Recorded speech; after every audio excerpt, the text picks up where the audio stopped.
Hey everyone, how's it going? My name is John Tran with Bounding into Comics. I'm joined by my co-host Drew Taylor.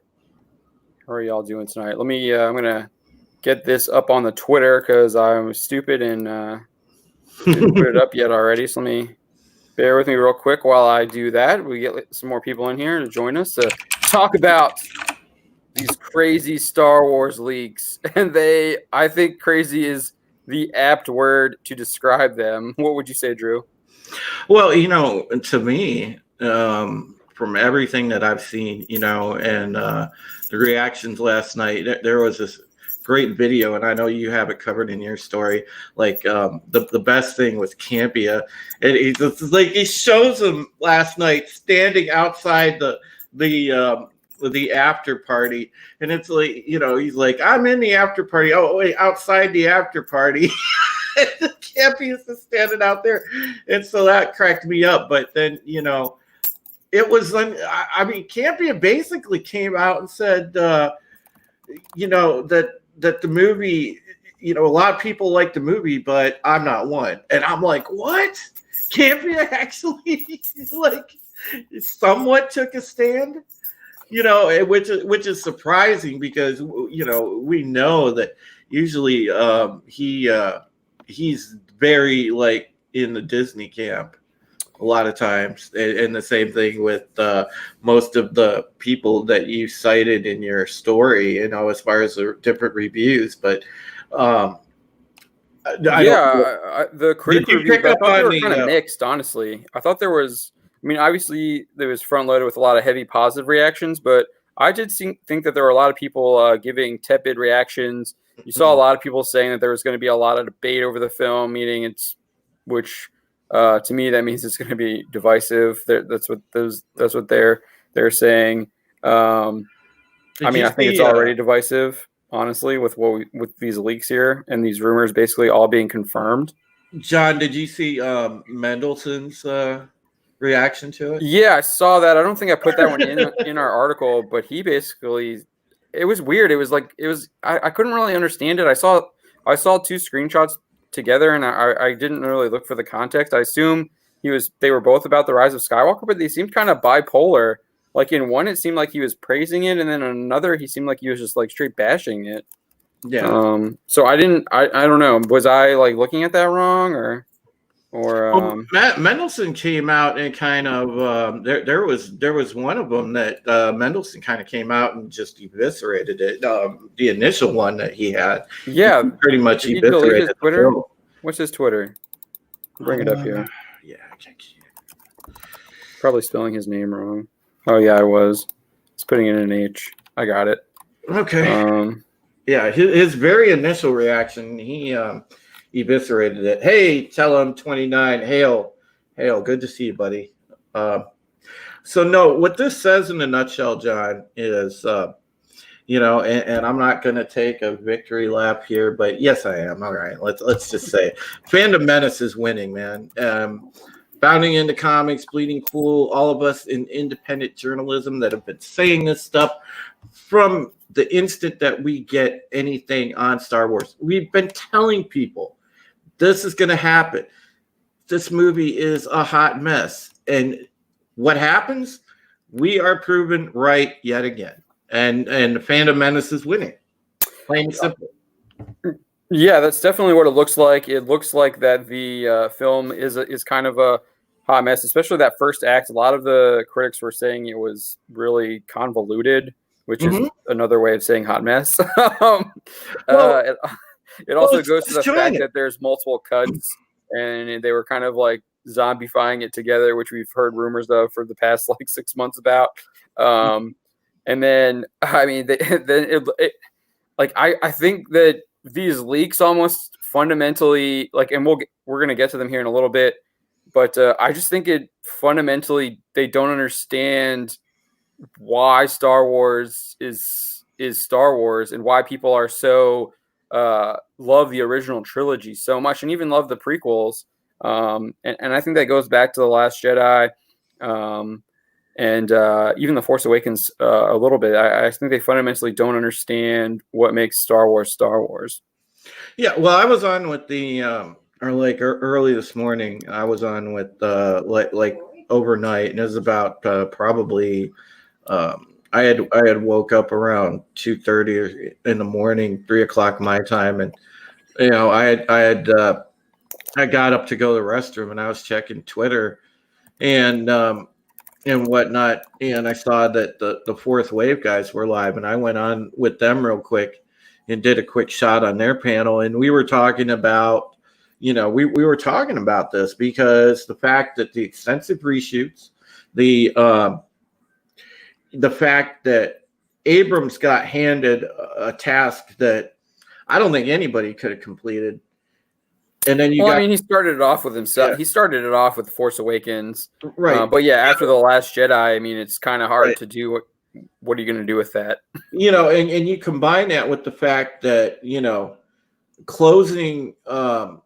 closing a story is not JJ's strong suit. So you've got that problem. And then you got the issue to where you have to fix the damage not only that TLJ caused, but you have to tell this story that closes 40 years of Star Wars. And it's like, wait a second.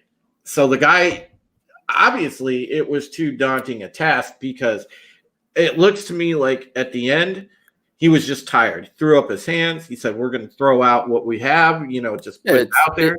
It reads, I mean, these images that we're seeing here and these plot leaks that we're getting, it reads like fan fiction, fan theories for after The Force Awakens. And I know one of the critics who was kind of critical of it was like, this is kind of a sequel to The Force Awakens, and it ignores a little bit of what happened in The Last Jedi. And honestly, I mean, we've seen Abrams come out and kind of talk about that. He said The Last Jedi didn't really change what he was going to do in this, meaning like he was just going to completely ignore it. It didn't, I mean, the way he was talking about it, it didn't seem that way. But now looking at what we're seeing from these critics and from the leaks that we're seeing, that's definitely how maybe we can interpret that. What he was saying then, he was just, I'm just going to ignore The Last Jedi and do a sequel to The Force Awakens. Well, reading between the lines, I mean, come on, John, you know Abrams was not happy, and then he could say what he wants, but he was not happy with what Johnson did at all. Not at all. Yeah, I think you can see that. I mean, you're seeing that. It definitely seems like that's something that Disney kind of also had the actors and everyone kind of say during this press blitz that we've been experiencing the past couple of weeks. But yeah, I think I mean, The Last Jedi is arguably one of the worst Star Wars films ever made. You're having screenwriters come out saying that they use it to teach about bad screenplay. You're having other actors come out saying that the film fundamentally doesn't understand the idea of the Force. And I mean, I don't want to really get into a lot of The Last Jedi right now because that movie's just really, really bad. Right. And I watched it once in theaters, and that's about it. And I don't ever plan on watching it ever again. No. I think I maybe even only watched The Force Awakens like 3 times total. I've watched Rogue One way more than both of those films combined. Obviously, I've watched the original trilogy like repeatedly. Usually watch those films at least once a year. But let's get into these leaks. I want to start with hold on here. Let's get into these image leaks. I'm on the wrong article here. Let me bring it up. By the way, there's only one picture that I saw that's actually cool. And when you pull it up, I'll tell you which one. But all right, well, I'm gonna start from the bottom actually, because I want to here we go. Hopefully this works. Usually my screen share is finicky, so bear with me. No, it's all good. Yeah, it's working. Woo! Inception. What happened? I just had okay, here it is. Sorry, I got too many tabs open, guys. Sorry about that. So this is what I want to start with. This is the opening crawl, and if you've been watching any of these videos here and seen me talk about The Last Jedi, you know that I have regretted not getting up and leaving the theater when Hux and Poe had the prank phone call. That was kind of when I knew that film was going downhill and was never going to be able to climb the hill or climb back out of the hole that it created for itself with that absolutely idiotic characterization. And if you remember, that's before they started to destroy Luke Skywalker. So they destroyed General Hux, made him into like a whiny, groveling, and falling for a prank phone call after they literally had an opening crawl saying he had crushed the Resistance and there was only this like tiny fleet left and he was pursuing them and they were about to destroy them. It was just absolutely ridiculous that he was then being prank phone called by a single pilot in an X-Wing. It was stupid. Dude, it was contradicting everything you just saw. But this is even worse. This crawl. This is worse. This is so much worse than that Hux Poe scene. The opening crawl is literally, this is what it says: "The dead speak."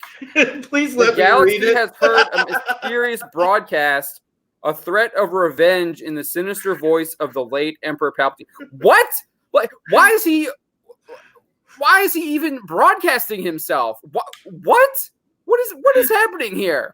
Why would this guy, if he has some evil, sinister plot? It's literally like Disney made fun of this in The Incredibles about these idiot loser villains pontificating about what their plans are, and they get fooled by them. Why the hell would you put this in a film? This is a trope that Disney themselves have made fun of, and the Star Wars J.J. Abrams fell for it. This is so stupid. It's nonsensical because it's just there's never been an opening crawl in the history of any of these movies, including TLJ, that starts off with "The dead speak." Yeah, it's too funny, man. I can't contain myself.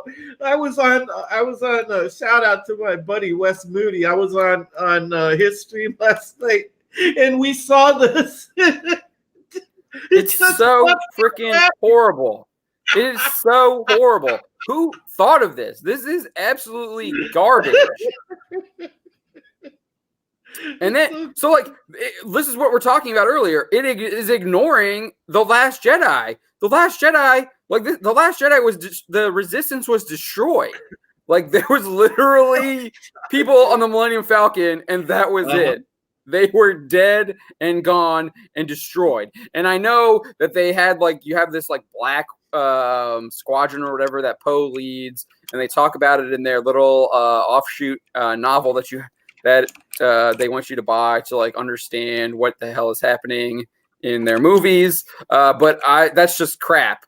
If you need to go have us buy some offshoot product to understand what you're doing in your movies, you're not telling a good movie. You're not telling a good story.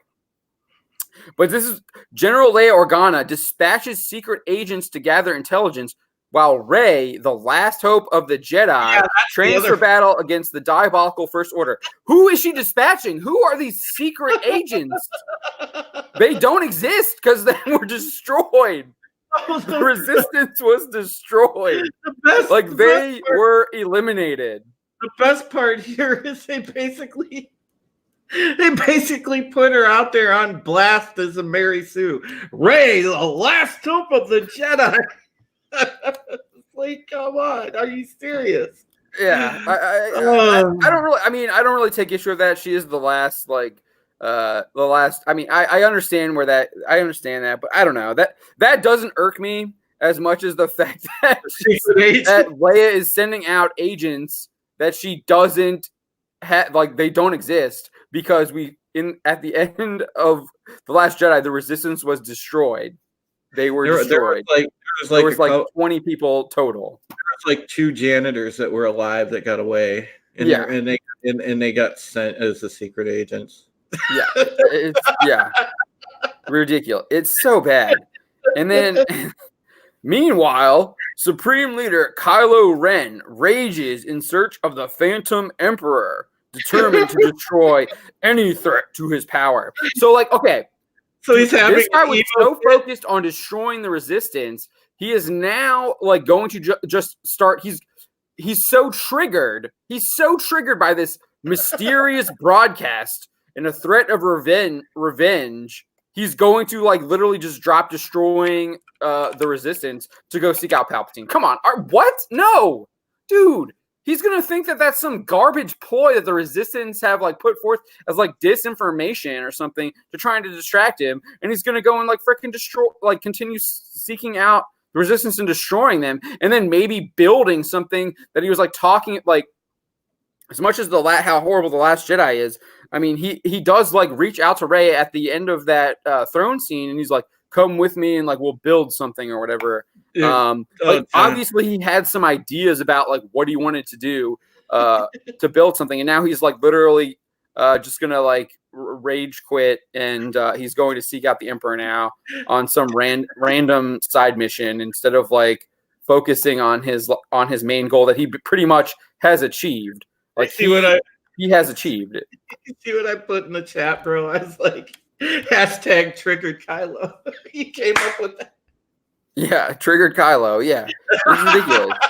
So bad, dude. It's so bad.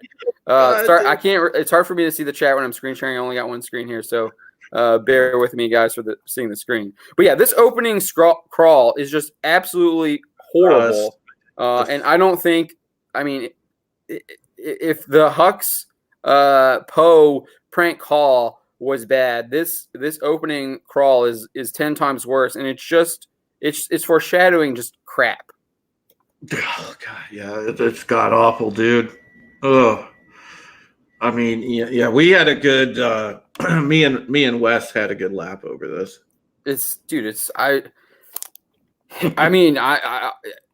I'm just disgusted. It's so disgusting that these people have like no idea what they're doing with Star Wars. As a Star Wars fan, okay, and you know this, chat. We should be like, first like the opening crawl. It should pump us up. It should give us a sense of wonder. It should not immediately make us die laughing because of its ridiculousness.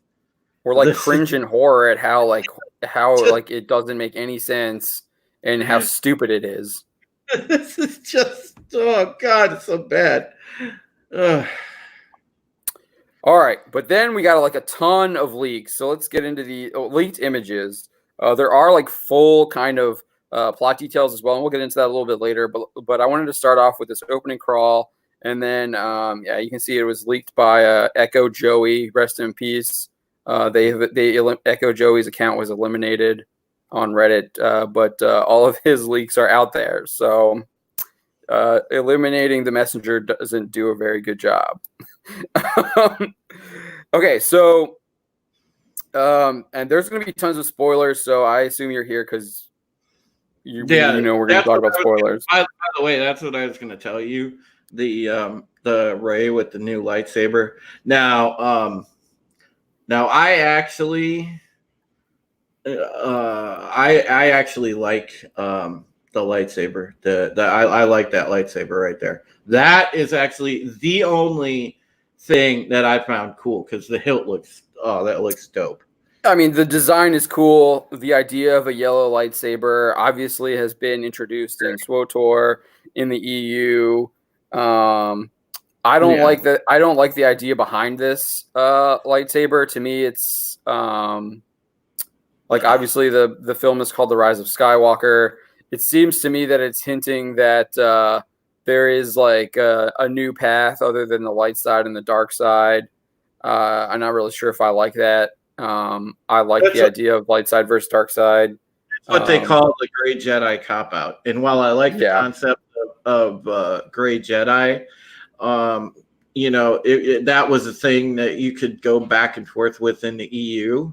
This is more or less, when you bring it into the movies, it's a whole different ballgame, and it's kind of a cop-out. It really is. Like when you go Gray Jedi, I understand it. I was actually, I actually support the concept, but I wasn't necessarily a fan of putting it in movies. It was cool to have in the EU, it was a good thing to explore in books and things like that.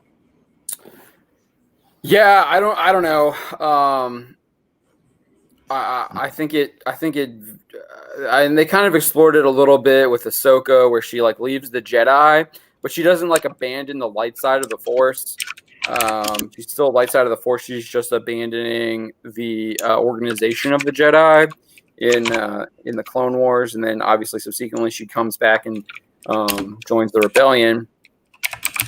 I don't know. I don't really like this idea that she is somehow no longer. I don't know. This image, I'm obviously just assuming here, but this image is like she's not a light side user anymore. She's somehow like in the middle, and obviously there's the leaks also indicate that she uses dark side powers.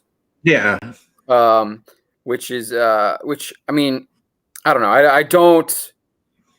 I guess like obviously we see Dooku in the prequels where he was a Jedi who falls to the dark side and and starts using the dark side powers and learning dark side powers and learning about the dark side of the Force. But I like the idea that there is a light side of the Force and a dark side of the Force. Mm-hmm. I like that they explored that in with the Night Sisters in the Clone Wars. They have their own like rituals that involve the dark side of the Force. You have Palpatine, who's obviously in tune with the dark side of the Force, and he does his own kind of dark side Force rituals in the Clone Wars as well. And then you obviously have like light side abilities, becoming a Force ghost, etc., etc. Whereas like dark side abilities, it's like you have the Force lightning and stuff like that. I like that there's different abilities with different sides of the Force, and only by following certain paths can you obtain those abilities, and you're kind of locked out if you fall on other side you're locked out if you sorry about your luck. Yeah, too many light side points. Yeah, like BioWare, Mass Effect. Yeah, right. You can't recruit the X character because you had too many light side points for RPG reference. But yeah, I mean, I don't know. The way that this scene is described from the leaks that Jedi Paxis gave us about a week ago, and then from what I've seen from people who claim to have actually seen the film, I'm not even really sure why she's igniting her lightsaber in the first place. Usually it's a weapon of defense, and you're trying to defend yourself. So I'm not really sure. I mean, we've seen that before. We've seen that before when different Jedi have first gotten a new lightsaber, they'll ignite it to quote unquote prime it for the first time. But you know, it's neither here nor there. I mean, I don't find a whole lot of fault with that. I feel like she's already got the lightsaber, though. I don't think they're going to show her building it. To me, it seems like it's just a random scene for them to show us that she has a yellow lightsaber, and she's different. Yeah, she's Wonder Ray, as Doom.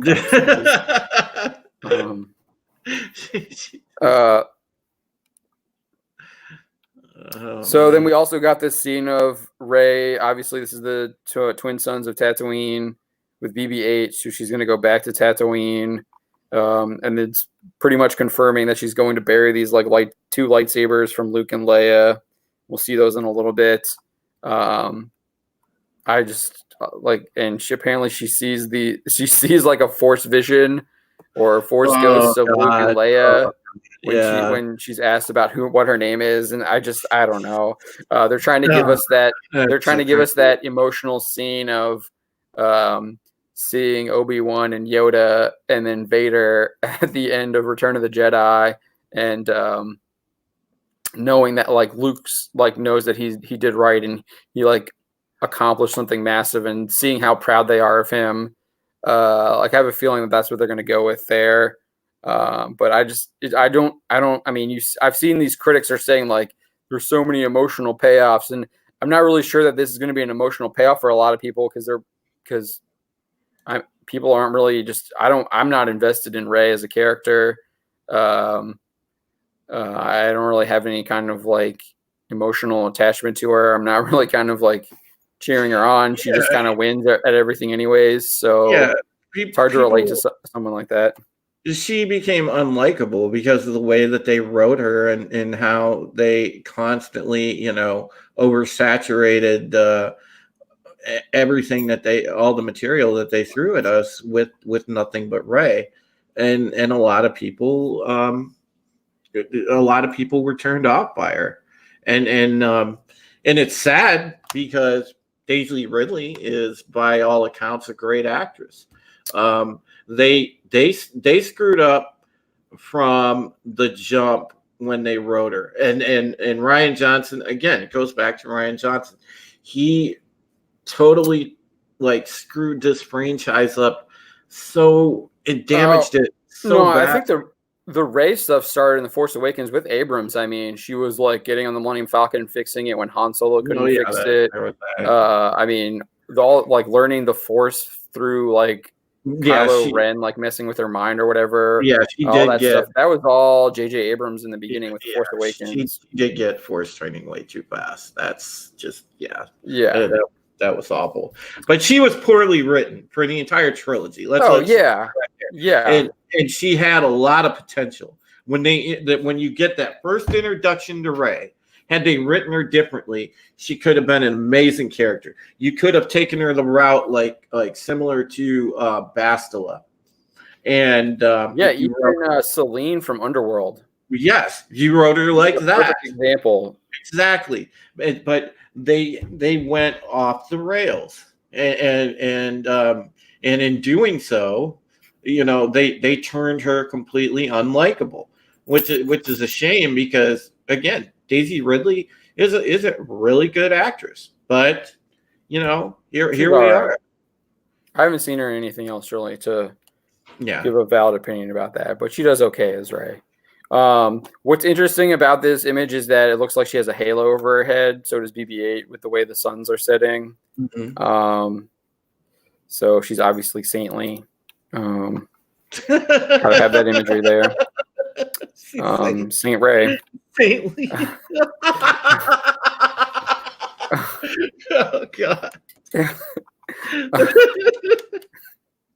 All right. So this next one is just looks basically like a Sith holocron from the Rebel series that we saw on Malachor.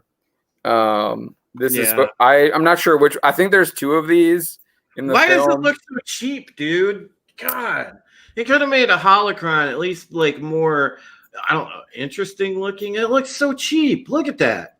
Look at that, you guys. It's like a piece of plastic, and it does. It looks cheap. It's like some. It's like one of those home one of those big deodorizers that they used to sell back in the day that you could put in your house like air freshener. It looks like such a cheap air freshener, man. It come does. On, make it look like an actual Sith holocron, man, like some kind of Sith object. First off, that glow should be red. Like an angry red, and it should be more pointed triangular shaped. My God, they don't even pay attention to SWTOR. It's in SWTOR, for goodness sakes, man. How a Sith holocron should look. Well, it's in Rebels too. It's in canon in Rebels.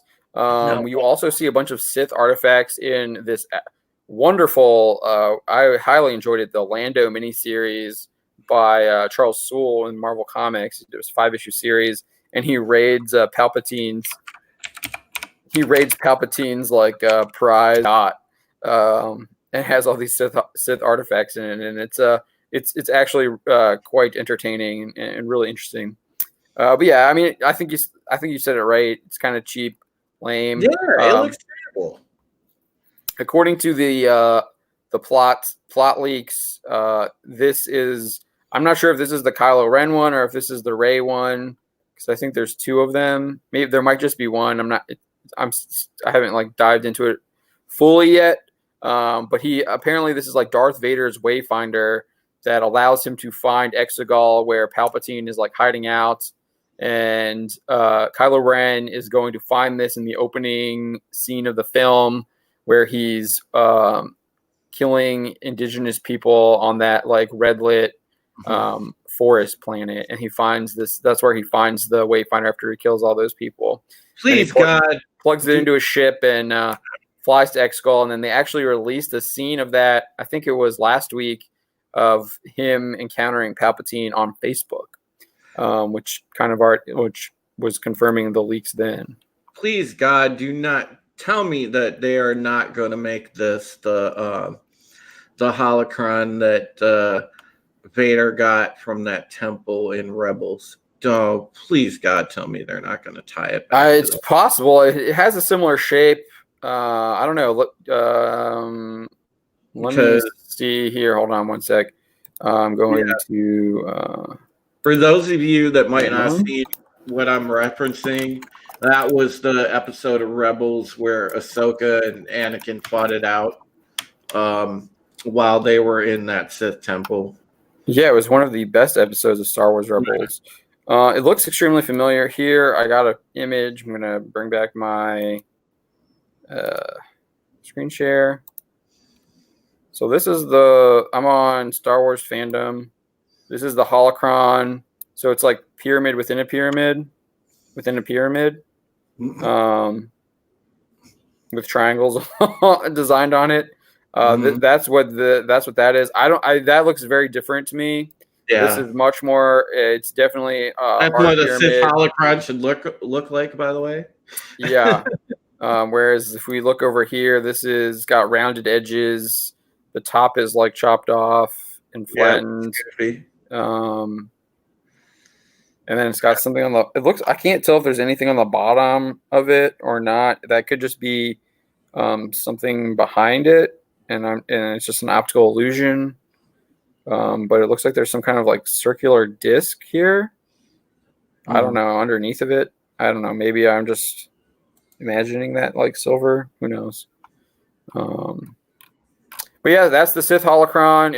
It's the object used to find the Emperor, and what Rey and company will be trying to find in order to find the Emperor. And that Kylo Ren has it in his TIE fighter. So the next one is the Luke and Leia lightsabers. Again, these were posted by Echo Joey before his account was deleted. But yeah, Leia will have a lightsaber, and this is supposed to be when Rey is on Tatooine. I actually don't mind how Leia's lightsaber looks. It's not too bad. Yeah, it's okay. It's okay. I still like Dooku's lightsaber. That's like my favorite lightsaber design. I like that. That's just me. Yeah, but so Rey will go to Tatooine, and she's going to like bury the lightsabers instead because she can't bury. I guess Luke obviously Luke became one with the Force, or we assume he became one with the Force, and it's unclear if Leia becomes one with the Force. I still haven't confirmed that if that happens. But yeah, so those are the lightsabers. Leia apparently will be doing Jedi training. I don't know. I'm just confirming the rumors. It's kind of just an eye roll. They have to explain why she can like marry Poppins, I guess, from The Last Jedi, which is just, I don't know. It's so ridiculous. I don't know. I think Leia was fine being a general and leader of the resistance and hero of the rebellion. But I guess she has to be a failed Jedi, I guess, because she never finished her training. But she has a lightsaber, so. Well, yeah, she. Assume she made. Everybody expected that in some form or fashion, no matter what the sequels were going to have, Leia was at some point going to have like a lot of Jedi abilities. So I don't necessarily have a problem with that, but it's just. I do. She had no interest in. Learning to become a Jedi, and you already had but she still had Force affinity. It doesn't mean she can't use the Force. Yeah. Many of Force users, right? But the fact that they're making her go through train, apparently there's going to be a clip when Rey arrives on Octo that shows Luke training Leia in the Force, and Leia will eventually decide to quit training to become a Jedi because she has a vision showing Kylo or Ben Solo's death and turn to the dark side, and then subsequent death. Ben Solo. Yeah, Ben Solo. But yeah, I don't know. This just is just more stupid like Disney Star Wars crap that was never really hinted at in any of prequel, original trilogy, or even like Clone Wars. They didn't even do anything to like set up or showcase. You know, they should, if they were gonna have Leia with some Force abilities. My biggest thing is they should have showcased them well earlier on.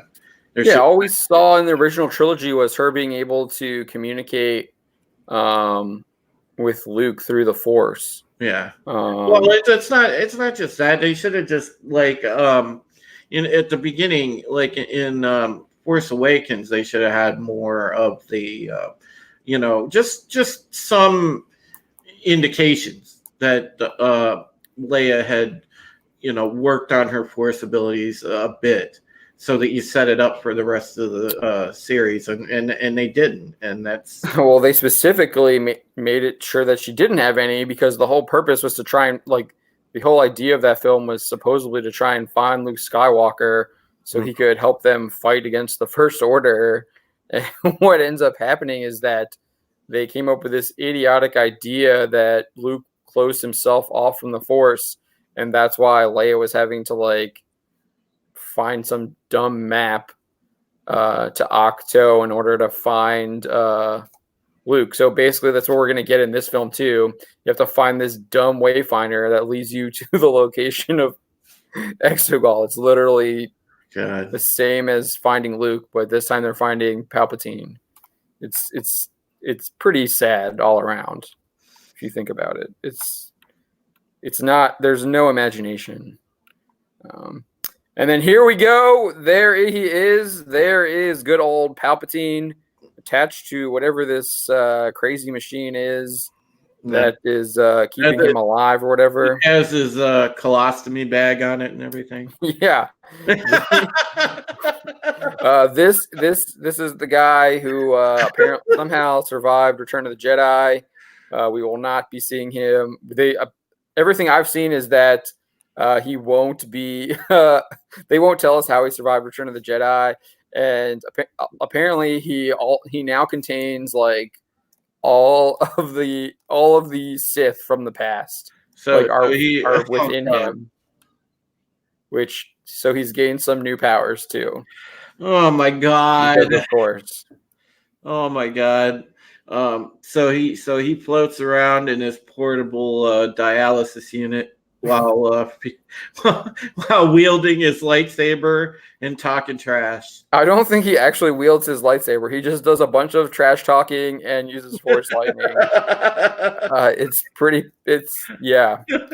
Gone are the days of Palpatine spinning through the air and mowing down Jedi masters in 2 strokes.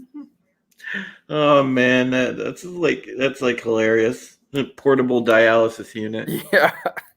I don't know. This guy's already dead. I don't care. Yeah, I know, man. Bringing him back is just stupid, man. It's so stupid. He was dead. And then here we go. Oh, look, it's not Kylo Ren anymore. It's Ben Solo. Ben Solo. And he's got a blue lightsaber. And he's teaming up with Rey. Marvel team up.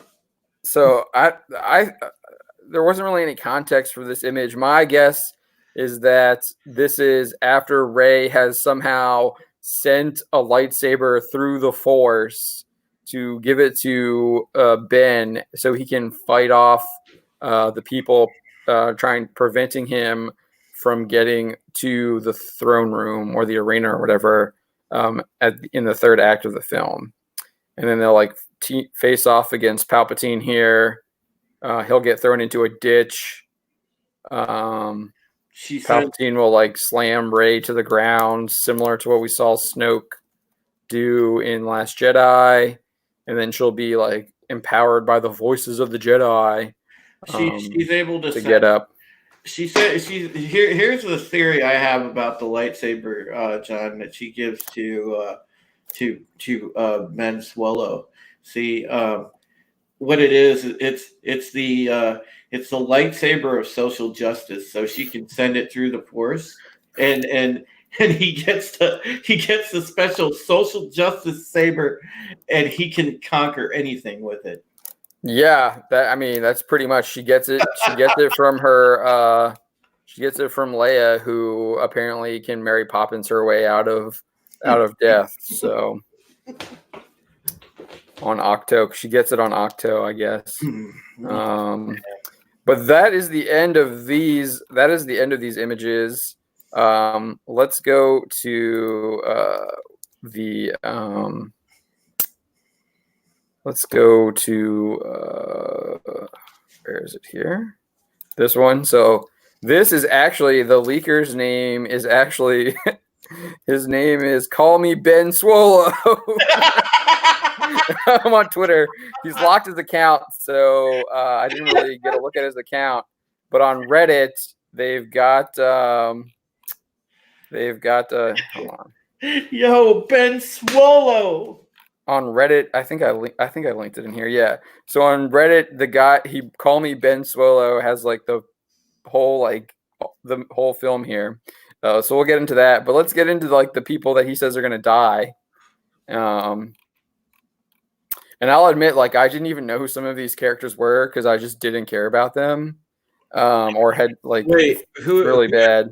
Who is Bulio? Is that a cousin of Coolio? I don't know.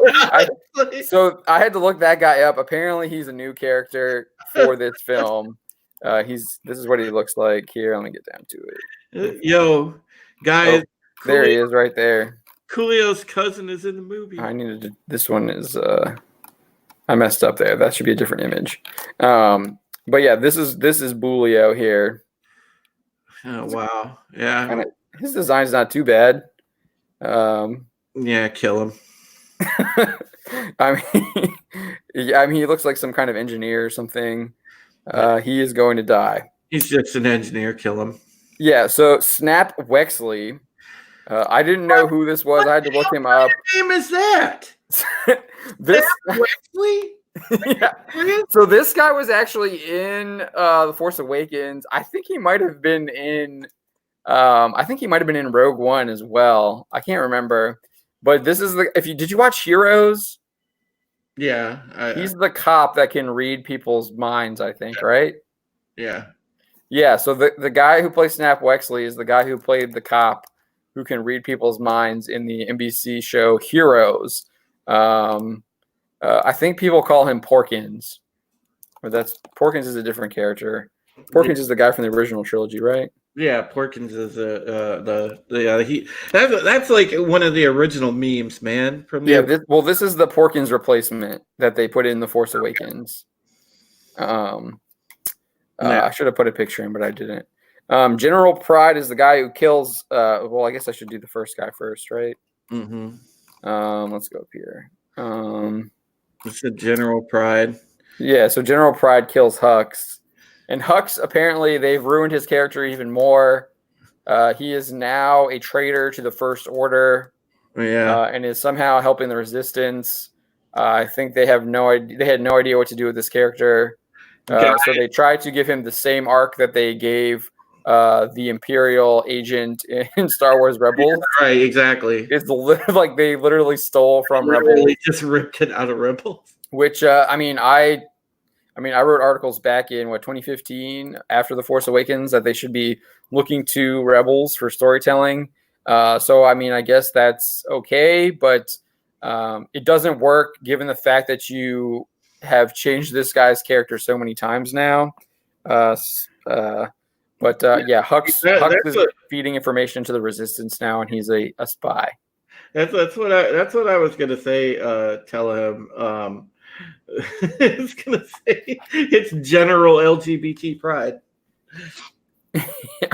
But yeah, Hux is just, dude. They ruined this guy. They ruined his character so much. He literally went from giving like this like horrible, evil like speech, blowing up like running Starkiller Base, blowing up like the entire core planets of the New Republic, and then he is taking prank phone calls from Poe Dameron. He's then muling to Kylo Ren, and now instead of like politically maneuvering Kylo Ren or trying to be like what's his name? Oh my gosh, I'm totally blanking. The guy who dies in the first Star Wars. Yeah. What's his name? Tarkin. Yeah, Tarkin. Yes, thank you. Thank you, Tarkin. But to see, John, you and I have talked about this. You want to talk about characters with great potential. I mean, you know, we talked about before. Hux could have been so awesome. He was actually a really interesting character in The Force Awakens, and then they turned him into a piece of crap in The Last Jedi. I love the actor, dude, and it's like, you know, he slayed that role. I mean, Hux was so awesome, and then they screwed that up. It was a missed opportunity. Same thing with Gwendolyn Christie, dude. What they did with Phasma, missed opportunities. This trilogy has been just a series of missed opportunities. Guys. Well, it's kind of like similar to what we're saying with The Mandalorian, man. It's like good concepts, poor execution. Although I would say that the trilogy here has had their execution has been way worse. I think they actually just have really bad. A lot of their concepts are horrible. So I mean, they just have really bad concepts that should have been scrapped immediately. I just don't know how this stuff gets greenlit. Like, it doesn't make any sense to me. Well, a lot of this rests squarely on Kathleen Kennedy's shoulders. I mean, it was doomed to fail the minute they were trying to play musical chairs and have different directors for different films. You should have had one person that was going to helm the trilogy, keep it consistent, and take it all the way through. Do a full story, break it down into 3 movies. That shouldn't have been an issue. And where they tried to get cute, they tried to have different people do them, and that's what you get. You know, they should have had one mind there. I mean, sure, you could have had a different director, but there should have been an adherent storyline all the way through. Yeah, I mean, I don't know, when you read Iger's memoir, the excerpts from the memoir, I mean, it obviously seemed like they had a story in mind. That's why they didn't go with Lucas's treatment. Lucas had a treatment for the trilogy. It's not like they didn't have stuff to draw from, but they obviously did not want to go that way. They had their own idea, and it seemed like they might have had something going on. They had like an outline, or at least something that was like an overarching. And then I think what happened is they just kind of threw all that stuff out the window as well, and then decided to just like, we're gonna wing it. And then you had all the firings and everything, all the chaos within Lucasfilm. It still seems to be very chaotic. But yeah, I do think that's on Kennedy, at least from a management perspective. I'm not sure. From what I understand, what I've gleaned is that she's not really a story person. She is more of a manager type people person. So she obviously brought in the wrong people to help her run the franchise. And yeah, that is definitely on her. If you bring on the wrong people, you are to blame for that. I mean, naturally, you know, common sense says, you know, and a lot of you guys out there, you know, most of us here are all adults. You know, we understand in the concept of, you know, when you're doing anything that's major creative work, the more cooks that you put in the kitchen, the more chaos you create. You have to, you know, go by that old acronym, the KISS model, keep it simple, stupid. And that's exactly what they should have done. You know, and again, she tried to get cute with it. She tried to, bring in all these different minds to do something, and it backfired. And then they decided to inject current day woke. Oh yeah, and I mean that wokeness. didn't help either. They went with the PC narrative because they completely missed the mark in the fact that they thought they were going to get some. They were going to be fine without the old audience, and turns out the old audience was the only audience. Yeah. You can never go to the 1%, and the woke crowd was definitely the 1%.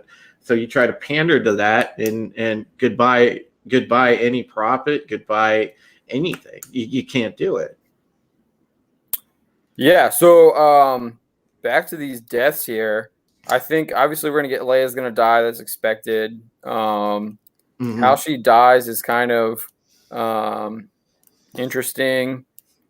She apparently saves Rey from some kind of like dark vision, where we see that like Rey with the double-bladed lightsaber that we saw at the end of that like Star Wars Celebration clip Leia, a couple months ago. Leia and Kylo have no scenes together. That freaks me out, dude. They're like, why? Why would they not at least give mother and son a scene together, for God's sakes, even a flashback? Yeah, I don't know. I don't know. I mean, but apparently she will die after she distracts Kylo Ren while Rey and Kylo are dueling. She'll save Ben, and then apparently she dies after that. It's unclear if she like dissipates into the Force. I wouldn't be surprised. Well, yeah, of course she's going to become one with the Force. So this is obviously, if you read the leaks from a week ago, this should be a surprise. But Rey is going to die, but only for a short while. And I honestly think the reason why they actually kill Rey in this is to try and, Rey died, so you can't really say that she didn't have any struggles anymore. Yeah. That's definitely, I think that is the only reason why Rey dies in this. Obviously, they bring her back. So if they were actually going to be bold, they would have just had her die, and Ben is the one who has to survive. I actually think that would have been a much more interesting story as he tries to remake his life after leading like this evil empire, and maybe have to like. Maybe he doesn't feel like he has to like actually like seeing him try and rebuild his life, redeem himself, find his way back to the light side. That could be quite interesting. That could have been a quite more interesting story. Instead, it's going to be the end of the story is Wonder Rey. But yeah, so at the end of the film, Ben gets tossed into a ravine or a trench. He climbs out after Palpatine kills himself, I guess, because if you get down to this part here, Rey just like deflects his lightning and he like blows up. Cool. We've already seen him blow up before. It was in the Death Star. I don't need to see that again. But so after Palpatine blows up, his explosion causes the arena to collapse, kills Rey, and then he comes out of this ravine somehow, finds Rey, sees that she's dead, and then he decides to literally force heal her, and he gives his life for her. And then there's this after she is revived, she wakes up or whatever, they smile at each other, she says Ben, and they kiss. Kylo disappears like Luke when he dies. So somehow, like he has already like rejoined the light side that quickly. I mean, Vader did as well, so that's not unheard of.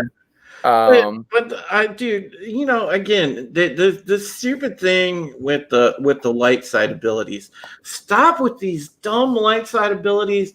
That if people use this power, it's going to kill them. Light side abilities have been used over and over, and it doesn't kill like the people using them. That makes no sense. This whole thing with like Luke like overexerting. I mean, it's like, come on, man. He's not going to die from using the Force. is one of the most powerful Force users ever. If you're trying to establish Kylo as a powerful Force user, Kylo's not going to die from using like a Force heal. Yeah, I don't. It also kind of like it rejects the idea of the Force. The Force is around us; it surrounds us. What that Yoda says, and then Obi-Wan says as well. It penetrates us.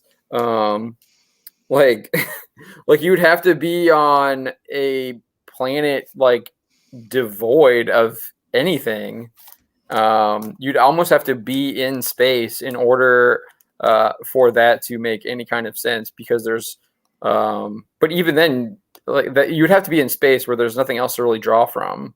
I guess if the idea is that they're drawing from the physical the Force from in the physical around them, but there's also this idea of like the cosmic Force.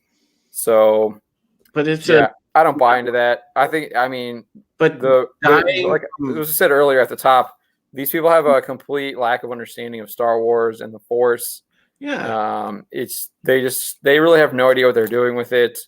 They seem to be changing the rules to the Force as they go. So yeah, any type of magic system has to have some kind of defined rules, and you have to stick to it. That is a principle of writing magic. Yeah. You can ask any accomplished writer about that. And we've seen them kind of basically throw rules, these established rules in the Star Wars universe, out the window. The Last Jedi made it apparent with that idiotic hyperspace suicide. That was just so stupid. And now we're seeing it. We see it in The Mandalorian with the fobs that like can track you across the universe in the galaxy. And then we're going to see it in the Rise of Skywalker with Force healing, because literally the entire point of Anakin Skywalker's fall to the dark side was trying to obtain this power that allows him to save Padme and heal her so she won't die.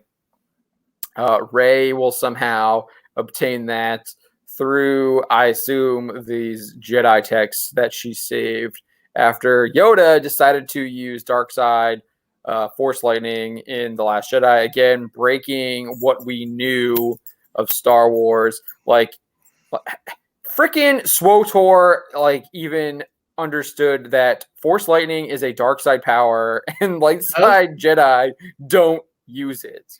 But Rian Johnson and the people at Lucasfilm decided to have a Force Ghost lightning strike the Jedi Temple, which is just idiotic.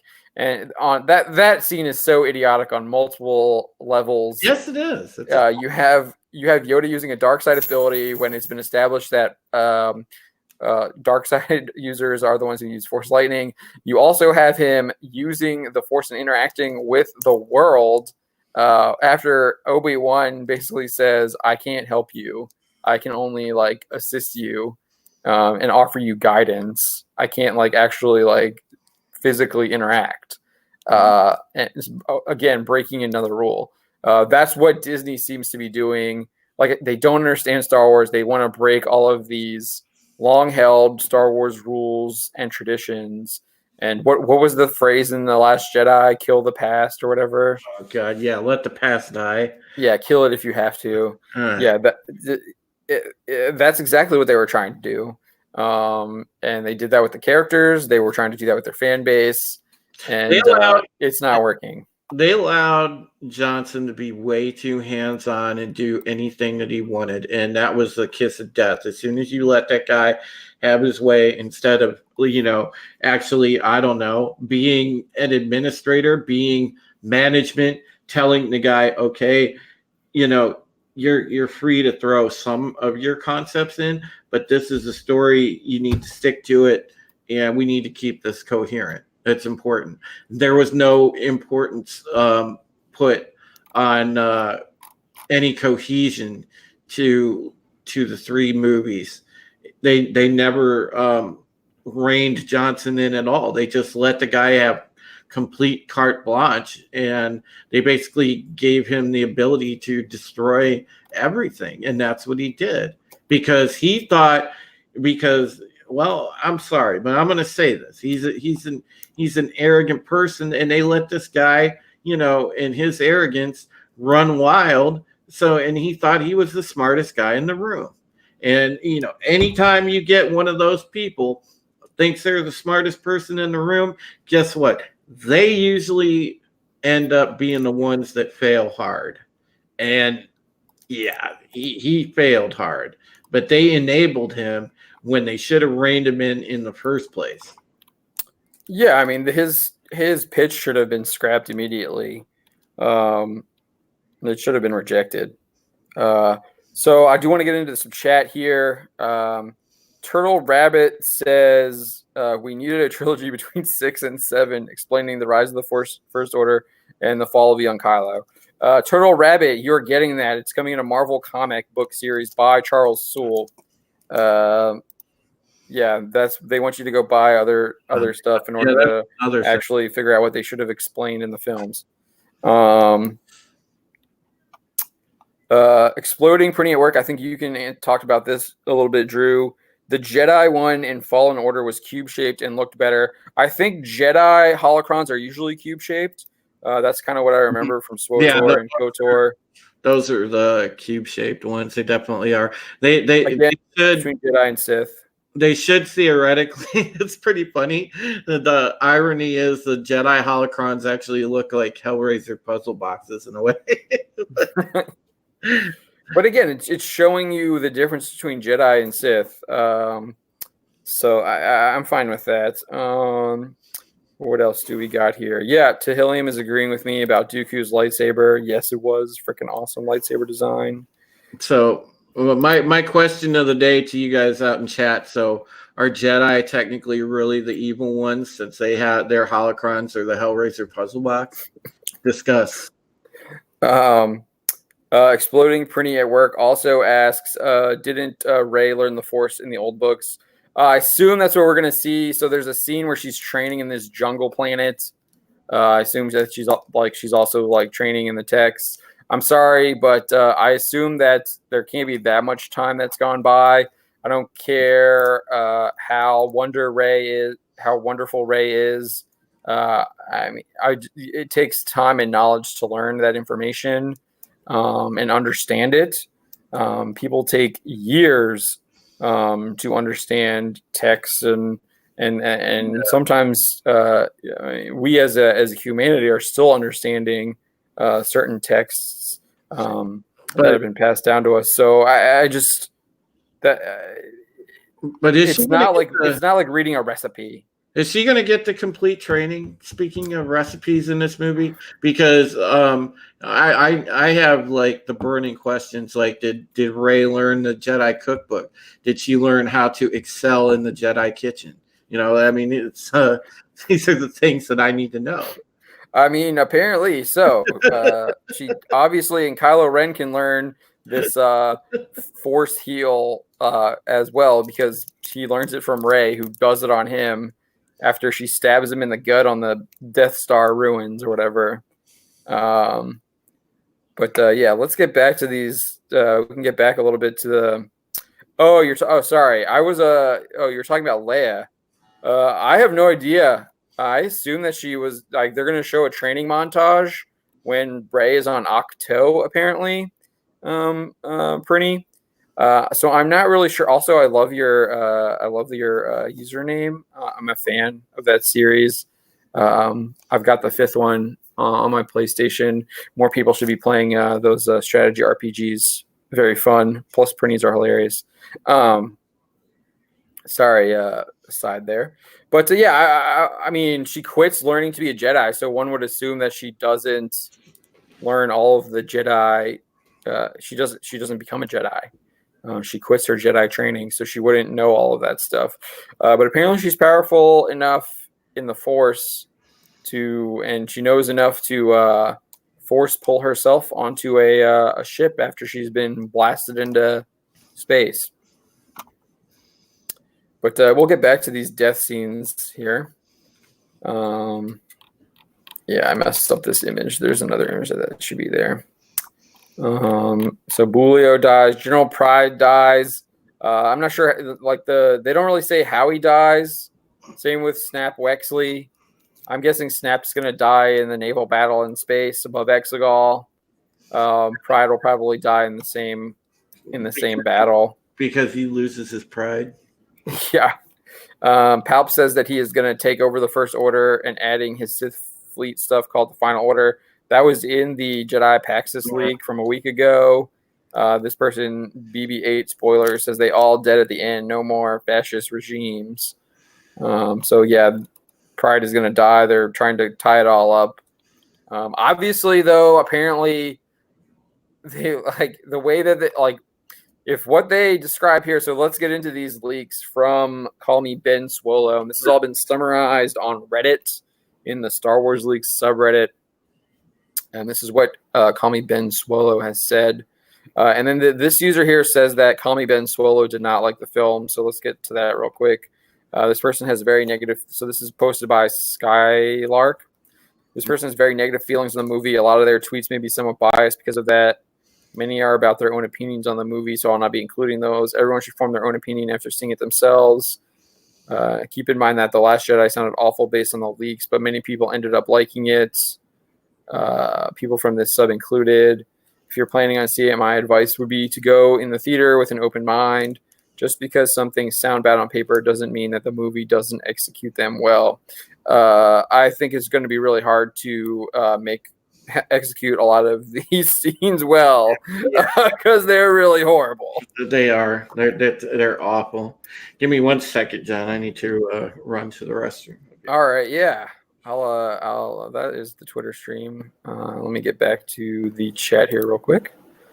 Wait for Drew to get back from the restroom.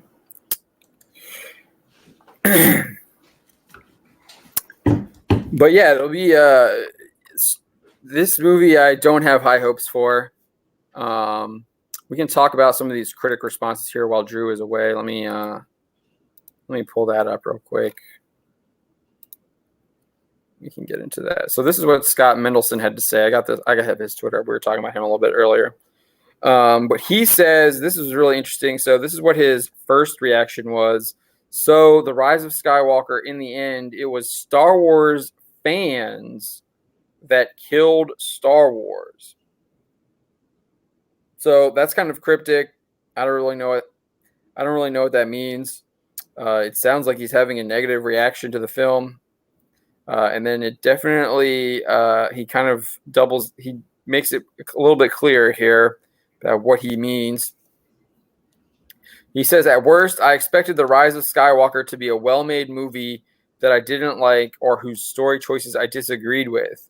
I was not expecting a genuinely bad movie with video game plotting, thin characters, weak action, and endless exposition of no consequence. So he is like ripping into the film there. He did not like The Rise of Skywalker at all. He says it's heartbreaking. I'm not sure what Star Wars films he was watching before he went to watch The Rise of Skywalker. I mean, the characters were thin to begin with. The action sequences were basically stolen from New Hope, Empire Strikes Back, and Return of the Jedi, especially The Force Awakens. Return of the Jedi didn't really have a lot of action besides the throne room sequence, and that's been like shredded to pieces with the choreography. And then Defenders will point out with that, like they show that meme of like Luke kicking the guy in the face in Empire Strikes Back, but that's just, I don't know, that just seems a little minor to me. Whereas like you literally have people like dodging out of the way of lightsabers, or of like they jump in front of like lightsabers, like so they get whacked by Rey or Kylo Ren. But what else? Video game plotting, bro. Did you watch Last Jedi and Force Awakens. The Force Awakens was pretty much beat for beat remake of New Hope. So I endless exposition. That's pretty much what we got in The Last Jedi. I felt like. I guess you had the action sequence on Canto Bight, but that's just like completely forgettable. But yeah, it's just, I don't know. It's just like, just crap, man. I don't, what were you expecting? Like, it's like you didn't watch the last two Disney Star Wars films. Okay. And so let's get into this. Oh, you're back, Drew? Yeah. All right. We'll pull this up later. We'll talk about this. I was just talking a little bit about Scott Mendelsohn, was saying that he was not expecting a genuinely bad movie with video game plotting, thin characters, weak action, and endless exposition. And I was just wondering, what was he expecting? Why did he not expect that, given The Last Jedi and The Force Awakens? Well, because he was drinking all the Kool-Aid, man. He was Mendelssohn has always been like, you know, he just gushes over anything like big Hollywood. So he's always been that way. And then he comes out and actually finally does his job and gives like a very he had an honest moment of critical thinking finally, and then just called it for what it was. And I'm with you. I don't understand, if you've been paying attention to Star Wars, how you weren't expecting that. You know, I mean, even in The Mandalorian, we see it. You know, we got that running joke. You know, it's an RPG. It's a video game. He's got to go armor. He's got to go do the side quest, gets the payment, levels up his armor. Goes and buys a new weapon, or gets a weapon upgrade, gets armor upgrade, goes on a new side quest to like repair his ship. Like he upgrades his ship or whatever. He gets a partner. And the Baby Yoda. All right, so let's dive into what Call Me Ben Swolo had to say about the film. So I think this is kind of out of order. We're just gonna go with how this Skylark Reddit user said, and we've kind of talked about a little bit of this already, but we're gonna get into it. So Call Me Ben Swolo confirms that Kylo dies after his redemption. Again, this is what we saw with Vader. They dies after he's redeemed. Kylo revives Rey. They smile at each other. She says Ben, and they kiss. Kylo disappears like Luke when he dies. They do not say I love you. We've seen this. This has been Jedi Paxis. We also saw this earlier up. BB-8 leaks also confirmed this. This does appear to be how it will the climax of the film ends. It is confirmed that Rey is the granddaughter of Palpatine. She does take the name Rey Skywalker at the end. The Tatooine scene is true. We saw that already with the images. Rey with Saint Rey and Saint BB-8. Rey having BB-8 at the end isn't explained. So we have some plot holes there. Why is BB-8 with Rey? That's interesting. There'll probably be you could probably just explain it away as a time gap. Finn and Poe are alive, but they are not with her in the final scene. So she's abandoning her friends, just like Luke apparently did. Leia and Kylo have no scenes together. Rey stabs Kylo during their fight. At the same moment, Leia dies. Rey cries and heals him after. Killing bad dudes is not cool if you're friends with them, apparently. The Reylos get their moment. Oh god, yeah. That's so cringe. So Han is in the movie. Confirmed Han Solo is in the movie. Anakin's voice is also in the movie. Hayden Christensen voiced him. There's the "You Can't Hide Rey, Not From Me." When Kylo brings Rey back to life, he holds her sweetly and says the Force bond is stronger than ever. Dude, what? This is so weird. What is this? This force bond is so stupid, man. Oh man, I don't like that idea either. That's just weird. I get that. I get the idea of like you have the dark side and I get the dark side, light side balance each other. This bond thing is weird though. Oh, if you want to see a force bond done right, oh god, people, go back and play KOTOR 2. The force bond. I just thought of something. What? Oh my gosh. If Rey had to kill Palpatine, so there's this idea that Rey has to, like, that Palpatine wants Rey to kill her, so she inherits all the Sith within him. Rey is like the balance of the Force. She's the only one left. That's why she has the yellow lightsaber. She has all the Sith and all the Jedi. Oh my gosh. I hope that's not what it is. I haven't seen anything like that, but oh my, that would just be horrible. Whoops. Sorry about that. I think you're onto something, dude. I don't know. I don't like it. But let me get back to this here. So Jaina is not confirmed to be Lando's daughter. Poe lives. Knights of Ren are hardly in the movie. I'm assuming they only appear in the helmet repair scene and when Rey and Kylo fight them. Doesn't remember the Knights of Ren having any dialogue. So once again, they are literally there to sell toys and have zero purpose whatsoever. So this is like they don't actually fight Palpatine. He shoots lightning into the sky. Again, this is like an homage to Return of the Jedi, I guess, where there is no actual fight with Palpatine. You just see him force lightning Luke, and then Vader picks him up and tosses him in the tunnel. We got to have those member berries. Movie doesn't explain how Palpatine is back. Of course, they're going to wait to do that in a comic or a novel to try and get suckers to buy that. Palpatine created Snoke, and there are a couple of tanks with Snoke clones in them.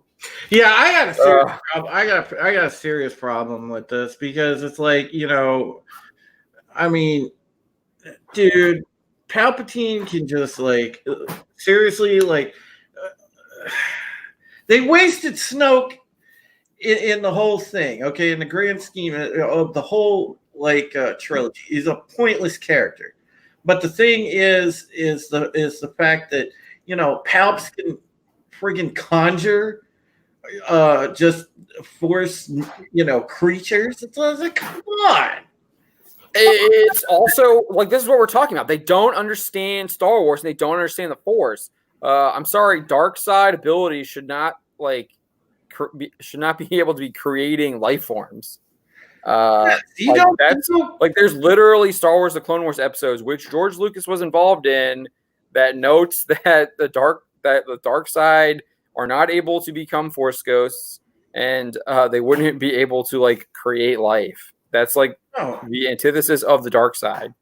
No, they should have done what most people speculated in the first place. Snoke should have been Plagueis. They could have done something with that and done the Plagueis thing. And if that didn't work, they could have had Snoke as somebody that was a recruited apprentice. But to have him just say, "Oh, here's this Force life form that I conjured from scratch," it's like, get out of here, man. I would have even been even fine if Snoke was just some guy who was out in the wilderness, out in the outer rim or whatever. Not the outer rim. That's not what I want to. The unexplored regions. And when the Empire fell, people from the Empire fled to those unexplored regions because they were being hunted by the New Republic throughout the galaxy. And Snoke kind of took he already had an empire there, an established base, and then he just brought those into his empire or whatever. And then they told him about how rich this part of the galaxy was, and then he's like, "Okay, cool, I'm gonna go invade." That would have been interesting. That's something. He doesn't have to be Plagueis. Doesn't even it's is a new character and who has his own motivations, and he's got his own like kind of thing going on, and they didn't do that. He's a freaking puppet of Palpatine, and it's always been Palpatine who died in Return of the Jedi. If they had to have this Palpatine narrative, you could have had Palpatine manipulating the guy, but Snoke should have been an individual that was like his own character, not just some force creature that was conjured by Palpatine. He could have been taking his marching orders the whole time for Palpatine, that's fine, but he should have been his own like normal mortal character that was a dark side. We saw that with like Darth Maul. We saw that with Savage Opress. We saw that with Count Dooku. I mean, even Vader. They had their own motivations. They didn't always follow the Emperor's commands. They did their own things, and they were always actively looking to try and subvert the Emperor. Exactly. The idea. So this kind of just gets me onto this idea that like, I don't. How is like So there's this idea that Palpatine is like all of the Sith. This doesn't make any sense to me. They would like try and be ripping each other apart, especially if Plagueis is there, and that story that Palpatine tells Anakin in Revenge of the Sith is true. That he killed Plagueis. Like, I'm pretty sure like this Plagueis spirit. Like, I hate that there's even like Sith spirits. It's ridiculous. I buy into the Exar Kun EU idea when he was actually like sacrificing people's life forms to try and like make himself a cosmic being, and then he gets trapped there. That's not actually him dying and becoming a spirit. That's like him being trapped, performing a dark side ritual, and that's why he's still around. He's not actually a Force ghost or a dark side spirit or whatever. Again. They don't know the Force. They don't know Star Wars, and they just want to break rules.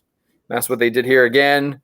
Apparently, Palpatine is creating new species and then cloning them.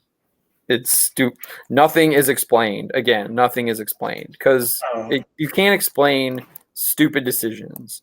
Well, that's what I'm saying. They've completely jumped the shark.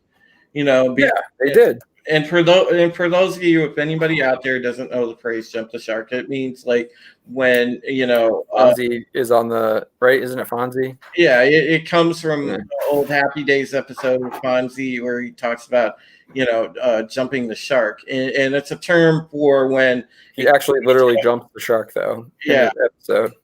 Yeah, and it comes from that, and it's basically describes when a TV show or movie goes completely off the rails, nonsensical, and is just incoherent at that point. And that's exactly what Star Wars is. It's jump the shark, and this only confirms that happened because it's like you said, John. There was no thought to how do we put this thing together. What are the concepts of the Force? They didn't go into the most important things because when you're dealing with an IP like this that has an established canon, you have to kind of stay within certain rules of the lore so that you got to be careful that it doesn't go off the rails. And they just completely discarded the rules, and that's what ticks me off. Yeah, they discarded the rules. They ruined characters. I mean, they they tried to like have everything be member berries. I think that's maybe their biggest mistake. They wanted everything to like somehow tie in and be a member berry, and it's like, no, you don't need to do that.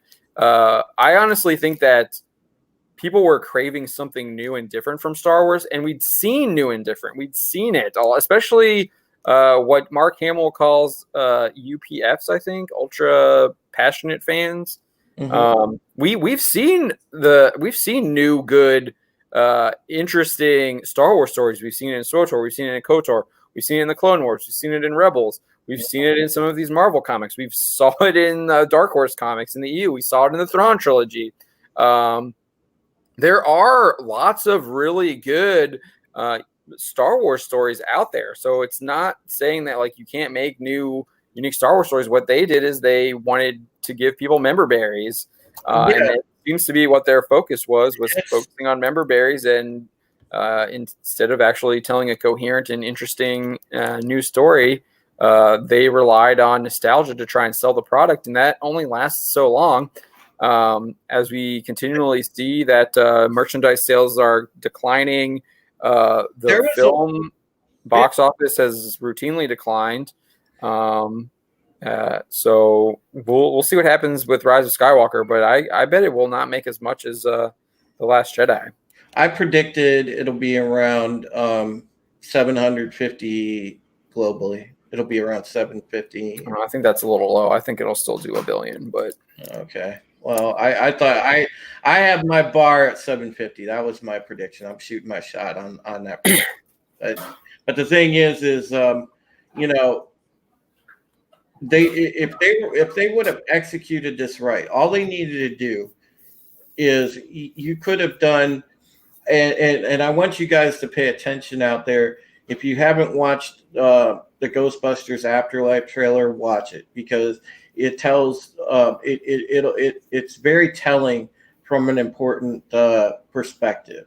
And the same thing with the Top Gun Maverick trailer, because these are two cases where you have a passing of the torch story done correctly. It not only the trailer implies that they're done correctly. Yeah, it honors the source material, but at the same time introduces new characters in a coherent manner, and that's what you're going to.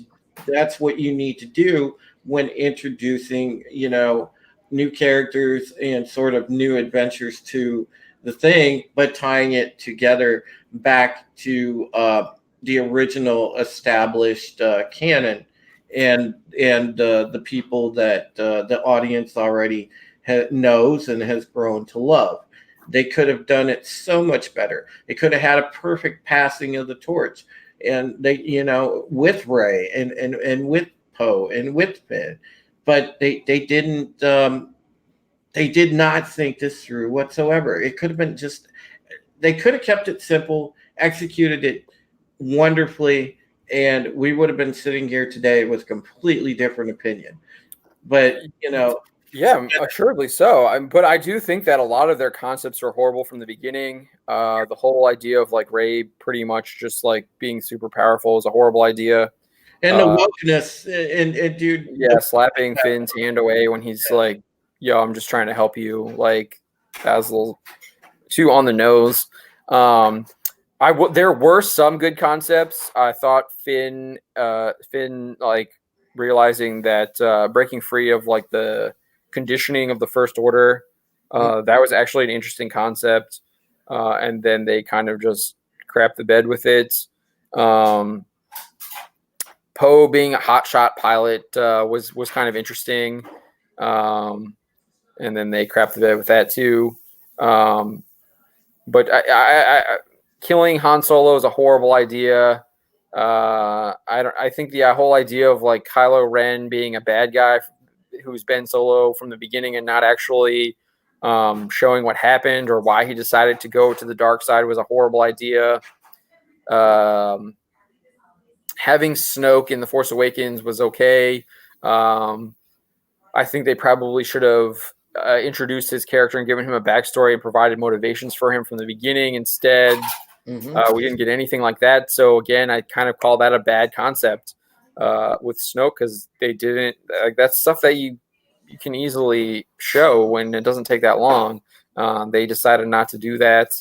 So I don't know. I think that if you had different people doing it, then yes, what you're saying is true, Drew. But with the people that we had and giving them a second chance, they're getting a second chance here with Rise of Skywalker, and it doesn't look like it's going to be it looks like it's going to be worse than The Force Awakens, honestly. Yeah. Hey, nice to see you, OG Star Wars. Good to see you, Laura. I hope you're having a great day over there. Hey, OG. Great to see you. Yeah, Tehillium murdering the original cast was a horrible idea. Yeah. Exactly. Who thinks of that stuff? It's just really bad. Well, that also screams to them wanting to save money. It goes back to Disney saying, you know, they don't want to give that 25% royalty to Lucas every time one of his characters shows up on the screen. So, hey, we're just going to kill him. Yeah, no big deal. And it's like, man, no. You know, it's just they have so much money hand over fist. They could have bit the bullet and done it right. And if it cost a couple bucks extra, whoopee. But man, this is just again, you know, they missed out on an iconic moment in 7. You know, and I go back to that picture that Hamill shared. Yeah, the three of them together. They missed out on that iconic reunion that everybody wanted to see. And you want to talk about member berries? That's the ultimate member berry. That's when you executed the member berries right.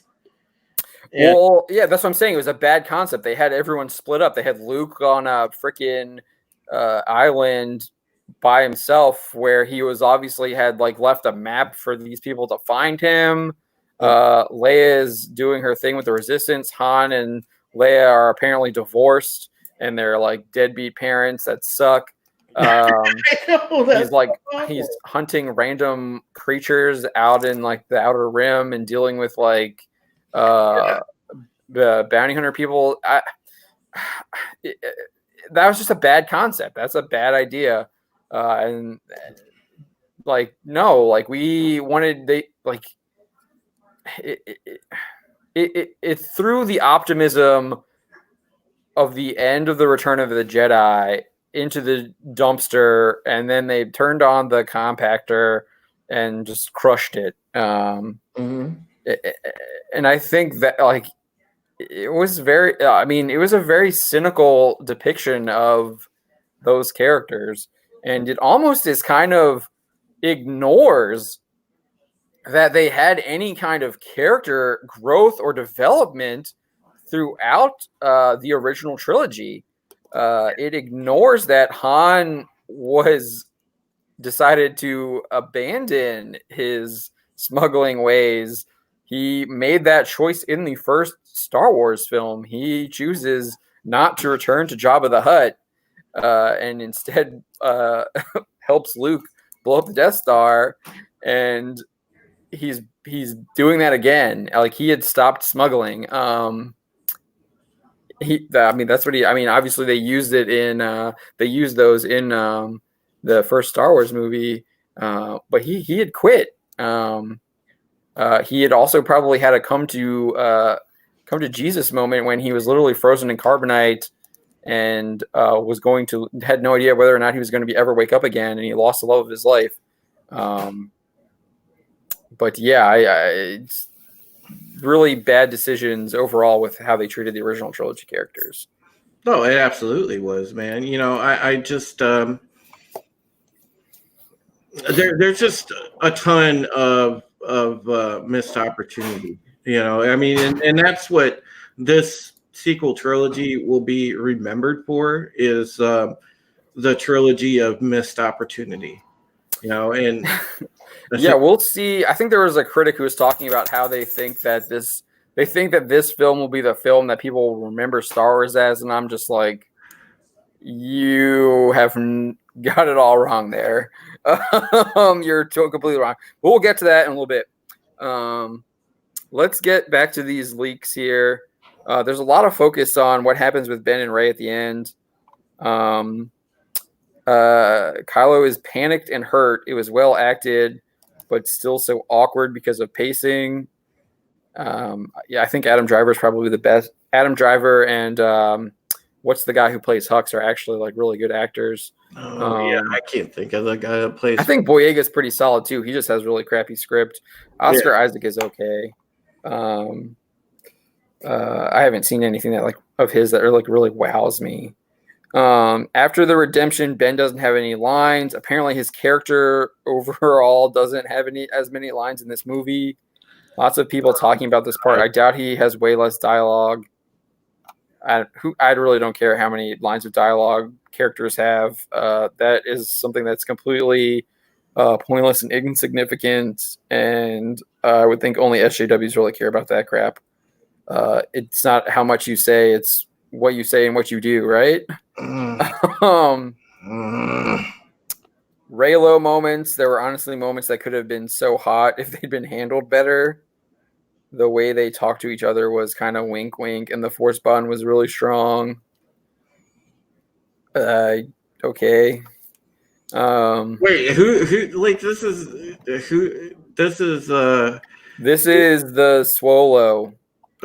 So is he like an SJW or something? He's like I don't know. They said he didn't like the film. Yeah, but he's talking about the Reylo stuff. Like he like. I don't know if you could have like. I mean, if they were going to go embrace Reylo, it's possible that there could be some actually like romantic moments, maybe. I don't know. I obviously haven't seen the film, but I get where you're coming from there with that. That's not to say there wouldn't. I mean, who knows? Maybe I don't know. No, I mean, romantic wise, they should have focused on. It should have been Rey and Finn. If they were going to do any character romance, it should have been Rey and Finn, and that should have been it. Well, they added in this idea of this like force bond and this like Jedi bond connection, and that seems to be the only thing that this movie like took from The Last Jedi. And they could have kept it. Which was, I thought, one of the dumbest parts of it was also a dumb part. I hated the force Skyping. Yeah, force Skyping. Nice. So stupid. Force Skyping. That's great. See, he literally like, okay, so we remember, I don't know how many of y'all have been here since the very beginning, but we talked about the opening credits, and the opening credits are like Palpatine sending out a message of revenge or whatever. The dead speak, yeah. But like right here, first Palpatine wants Rey to kill him, then when she doesn't, Rey just reflects his lightning back at him until he dies. They don't fight Palps, Ben gets yeeted into the pit. Like, why does he want her to kill him? I understand, like, we'll get to this a little bit, because he wants her to like somehow inherit these like Sith, but that goes against everything we know about the Sith. It doesn't like again, throwing out the rules of Star Wars. The Sith don't care about anyone but themselves.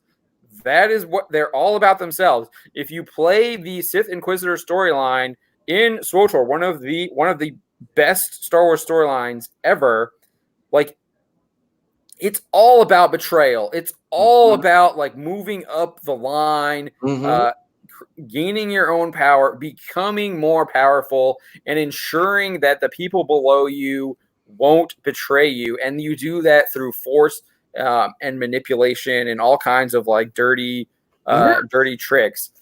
You would not want to pass down your powers or control to this person that you haven't ever like don't even know or know anything about them. By the way, really quick, OG Star Wars, if you're still out there listening, Laura, hey, I got one question. Can I force Skype you? Oh man. All right, time to mute you. You get the mute button for that, Drew.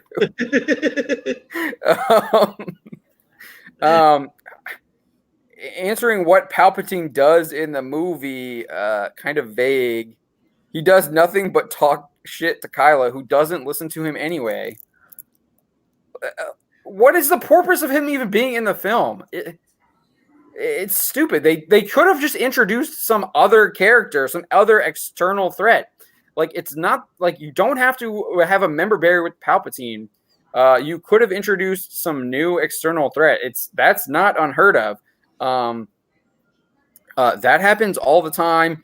We see that in wars all the time, where like reinforcements will show up. When you're in the middle of a battle, reinforcements will show up from on one side. That's a new external threat that you have to deal with.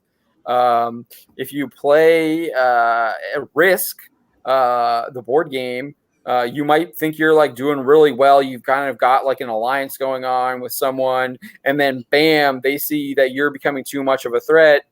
They're going to like start chipping away at you. They break that alliance, and then you have to like kind of shift to that external threat. They could have brought in an external threat. Like we said, like there's plenty of source material of characters. If they wanted to bring in something that's familiar, they could have brought in like Exar Kun. They could have brought in Revan. They could have brought in some of these other characters.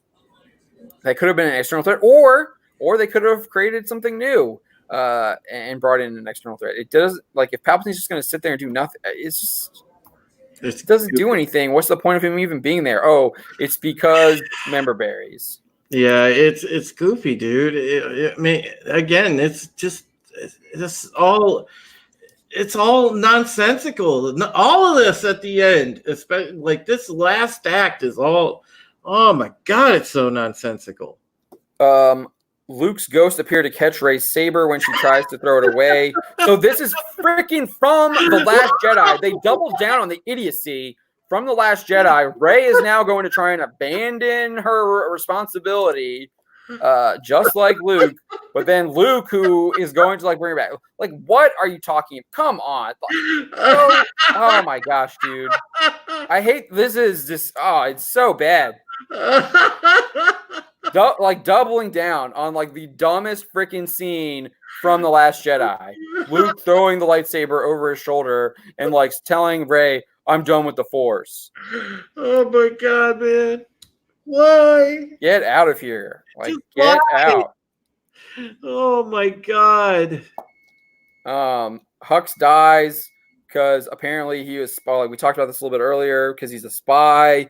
And all he's now wants to do is like tear Kylo Ren down.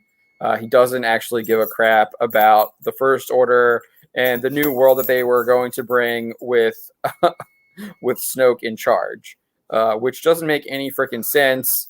Like you would think that like I don't like.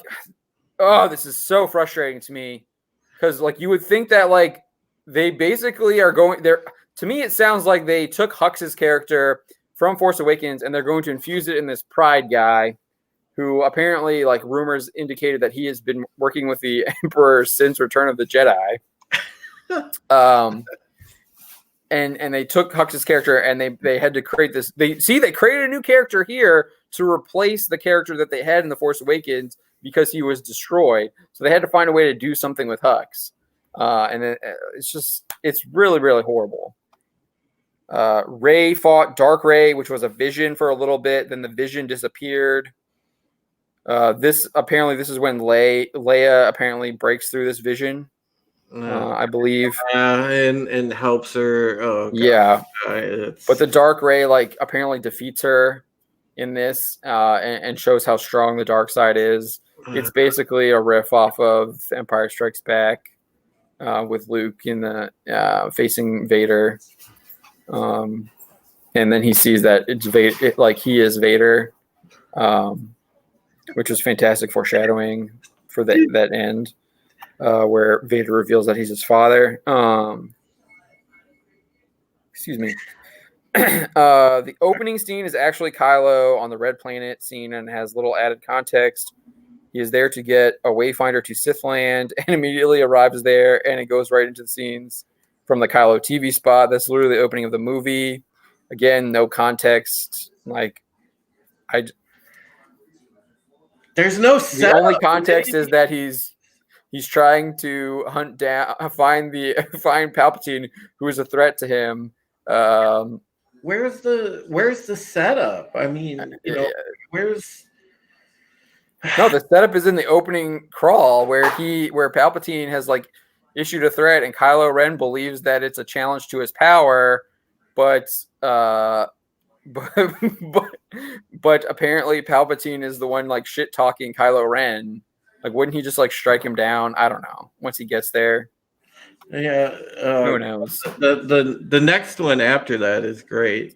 Alyssa, like when you get to Rose and Rey don't speak to each other.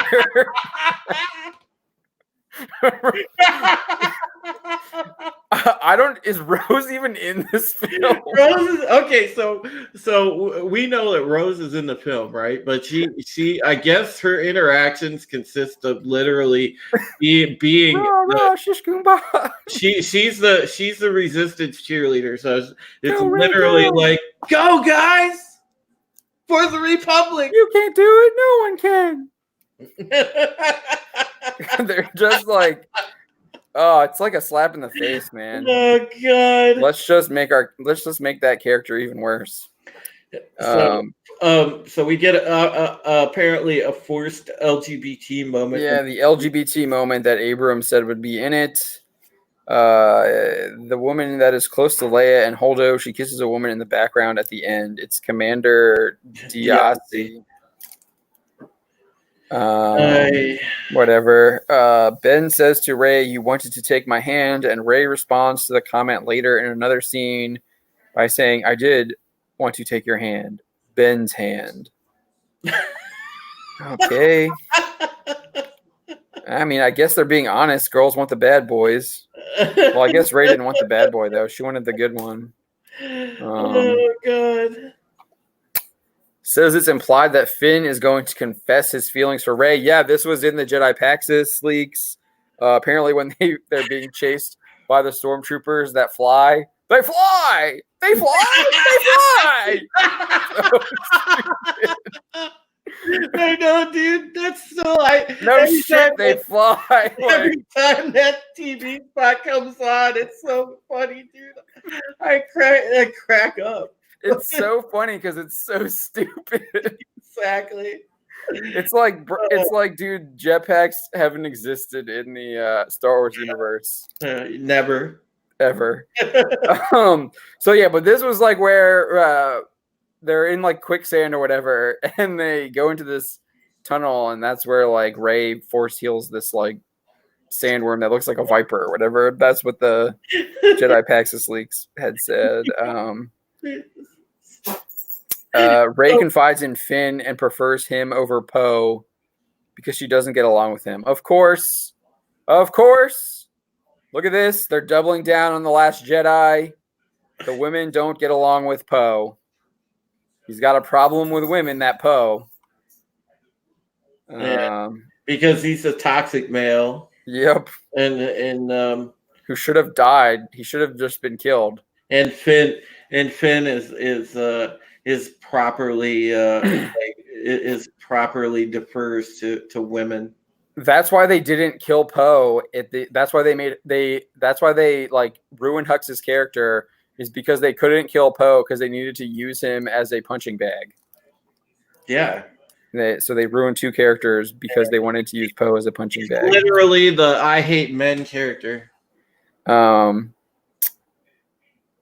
Han appears to Kylo, and they have a very similar conversation as the Force Awakens bridge moment. Oh, shocking. It's literally copying and pasting from Force Awakens. Ben says, "You're just a memory." Han says, "Your memory." So apparently Jedi can now conjure up visions of their memory. Interesting. Again, new Force powers. Ben turns and tosses away his red saber. Leia used her last strength to reach out to Ben and call his name. He felt it and saw Han afterward. These two interactions cause his turn. Dude, no. What? He killed his father, had no problems with it, and then he shot down his mom's like flagship. Why would he all of a sudden why would he just react to them? I don't know. It doesn't make sense given that we've already seen him turn away from his parents. No. He shut them off. He shut them down. Like, there has to be something else that, like, in this movie that leads him to this moment. It can't just be these two things. It's obviously you're going to have Rey trying to reach out to him, but I mean, it's got to be something more than that. This doesn't make sense because we've already seen, as a story, we've already seen him shut them down. He killed his dad when he reached out to him. Like, obviously they're using the same dialogue, and then he tried to shoot his mom. Yeah, I stabbed my dad and nearly sent my mom to a flaming death. But yeah, Yeah, as far as he knows, he thought she was dead, right? Right. I guess he realizes she's still alive when he's charging the planet on Crate or whatever. Oh my god, man. I can't stop laughing with this stuff, dude. This is so awful. Apparently, we get an explanation of why Finn screams Rey. He was just worried about Rey fighting Kylo. He actually falls because Rey force pushes him back, presumably to keep him away from the fights. That was in the Jedi Paxis leaks as well, the most recent ones. Ben destroys Rey's Wayfinder, and it pisses her off. He doesn't fight her back too much. Whenever she stops swinging, he stops. There's a moment when they fight where Kylo knocks Rey down, and the reason she's able to get the upper hand and stab him is because Leia calls. So they're talking about the fight on the Death Star ruins, which shouldn't be ruins because it was obliterated. Kylo destroys the Wayfinder because he wants her to use his with him. He says the only way you are getting there is with me and Crusher. So this confirms there are two Wayfinders. That's what I thought. I wasn't really sure. But this confirms that there are two Wayfinders. There is the one that Kylo finds, and then there's obviously this one, I assume that's on Pisana, that Rey, or I guess it's on the Death Star because Rey acquires it on the Death Star. But she has, in order to find where the Death Star is, I think she needs that Sith dagger or whatever. Ben comes to save her from becoming Empress Palpatine. What an effing joke. She literally has shown zero signs of converting to the dark side. Even when Ben tried to convince her, she was like, no. And revives her when after Palps kills her. Ben never wanted her dead. She instantly regrets stabbing him. Palpatine is waiting for Rey to come kill him. So here it is. Palpatine is waiting for Rey to come kill him so all the Sith can inhabit her body.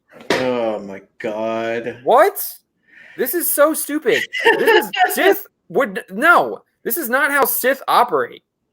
Not at all. They would not want to inhabit one person's body. That's absolutely ridiculous. Like, this is it's like who thought of this? Fired. You're fired. This is so stupid. Like, how often have we seen Sith betray their masters in order to try and them to become the master? In the movies, Sidious talks about it, or Palpatine talks about it with Anakin in the what does he call it? The saga of Darth Plagueis. Yeah, dude, this is so off the rails at this point. It's not even funny. Yeah, it's so stupid. We see it in the Clone Wars. Maul tries to create his own power base to challenge Palpatine. After he takes over Mandalore and builds up his criminal empire. Dooku is recruiting Asajj Ventress, and they are planning to overthrow Palpatine. Then he recruits Savage Opress, and then Maul uses Savage Opress to go after Dooku. These people are always battling each other all the time. The fact that they would somehow be okay with them, like their spirits living in one body, is ridiculous. And the fact that they actually can inhabit, like these Sith people have somehow survived, is ridiculous too. They're dead. Sith don't live after, they don't become Force ghosts. They don't become any kind of Force spirit. They're done. They're dead. Dooku was killed by Anakin. His body lied there, and he died. Palpatine was thrown down a shaft, and his body exploded. And then the Death Star exploded to ensure that he was dead. This is just doesn't make any sense whatsoever. They've already killed the canon so much, but this is just another canon killer. But then apparently he gets rejuvenated because I guess he drains Ben and Rey or something like that, and decides to kill them. Okay, that's really stupid too. Oh, hey, she doesn't want to take my power, so I'm just going to kill her. No, why wouldn't you kill Kylo Ren and then basically force, like, if your idea is to transfer these powers to her, you've already apparently you've already like gotten her. You kill Kylo Ren, you get him out of the way, and then you basically do some ridiculous dark ritual to transfer the powers or whatever. I don't know. That's would make more sense than, oh, I'm gonna kill you now. Like, that's not how the Emperor operates. I mean, in Return of the Jedi, his whole goal was like turning Luke, and if Luke would not be turned, then Vader would kill him.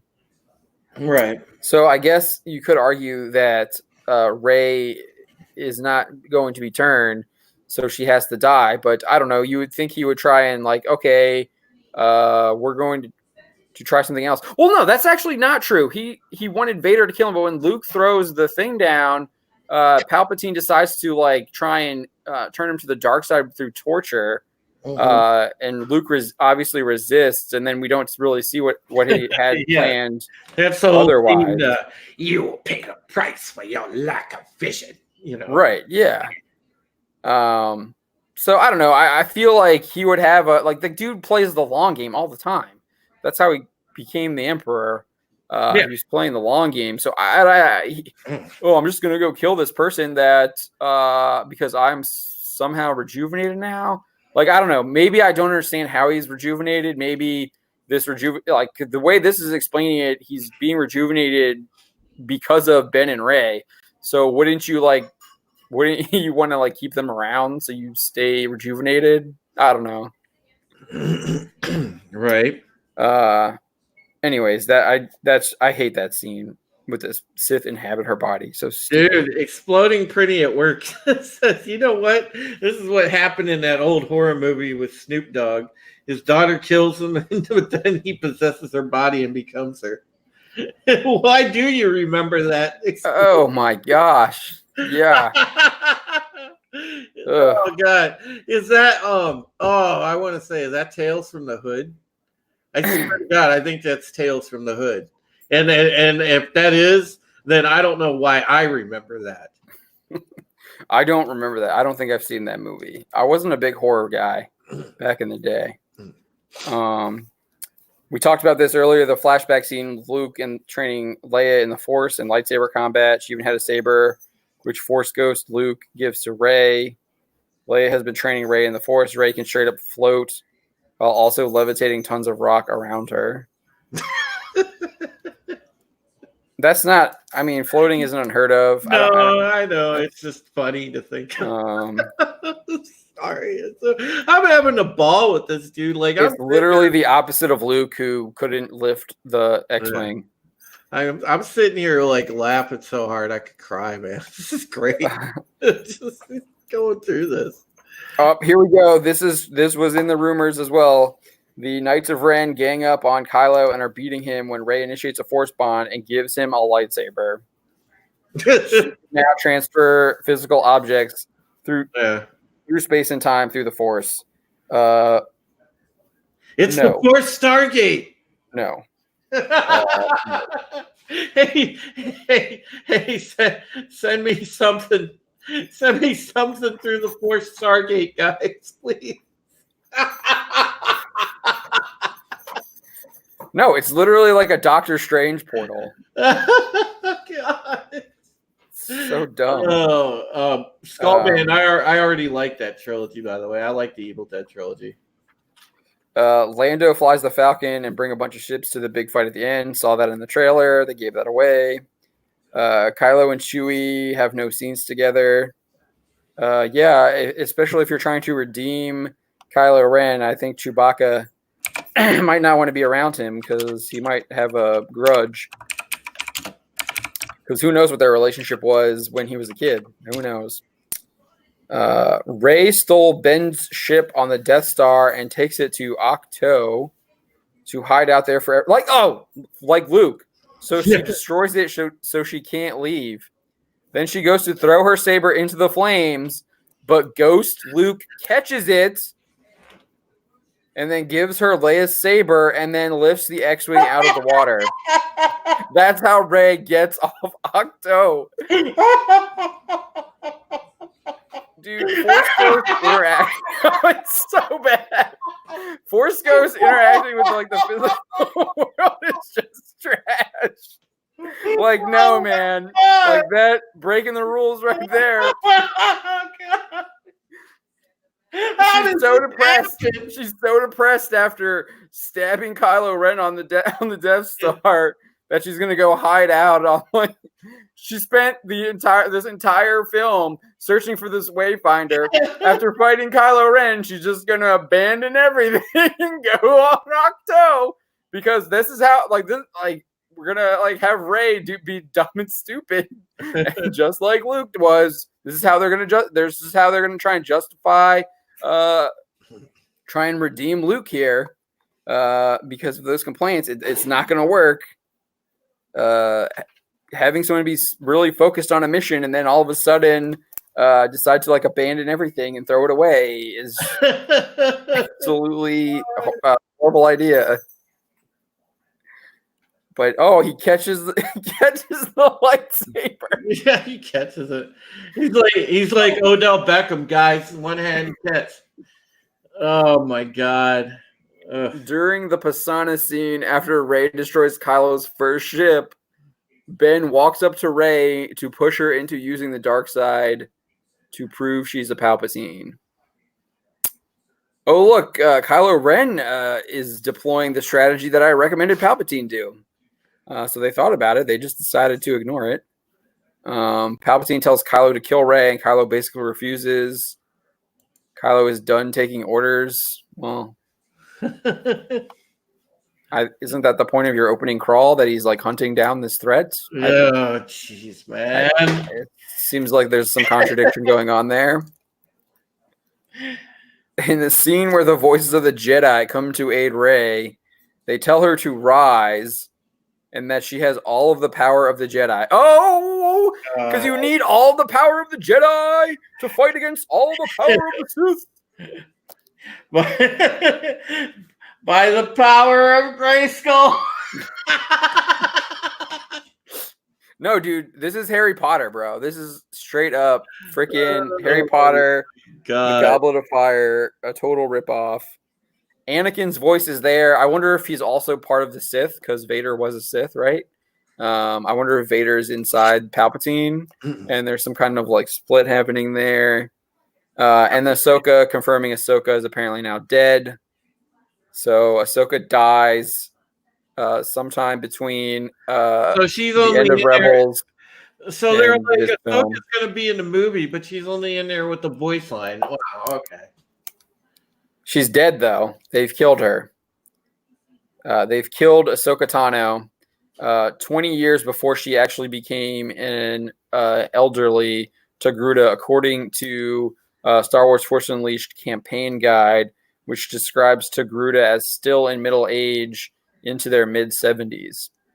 And it was revealed that Ahsoka is, I think, 40 at the end of Rebels, and then Rebels is Return of the Jedi is 30 years before The Force Awakens, so she would only be 71, so she's still in her like prime age as a Togruta, and they've killed her.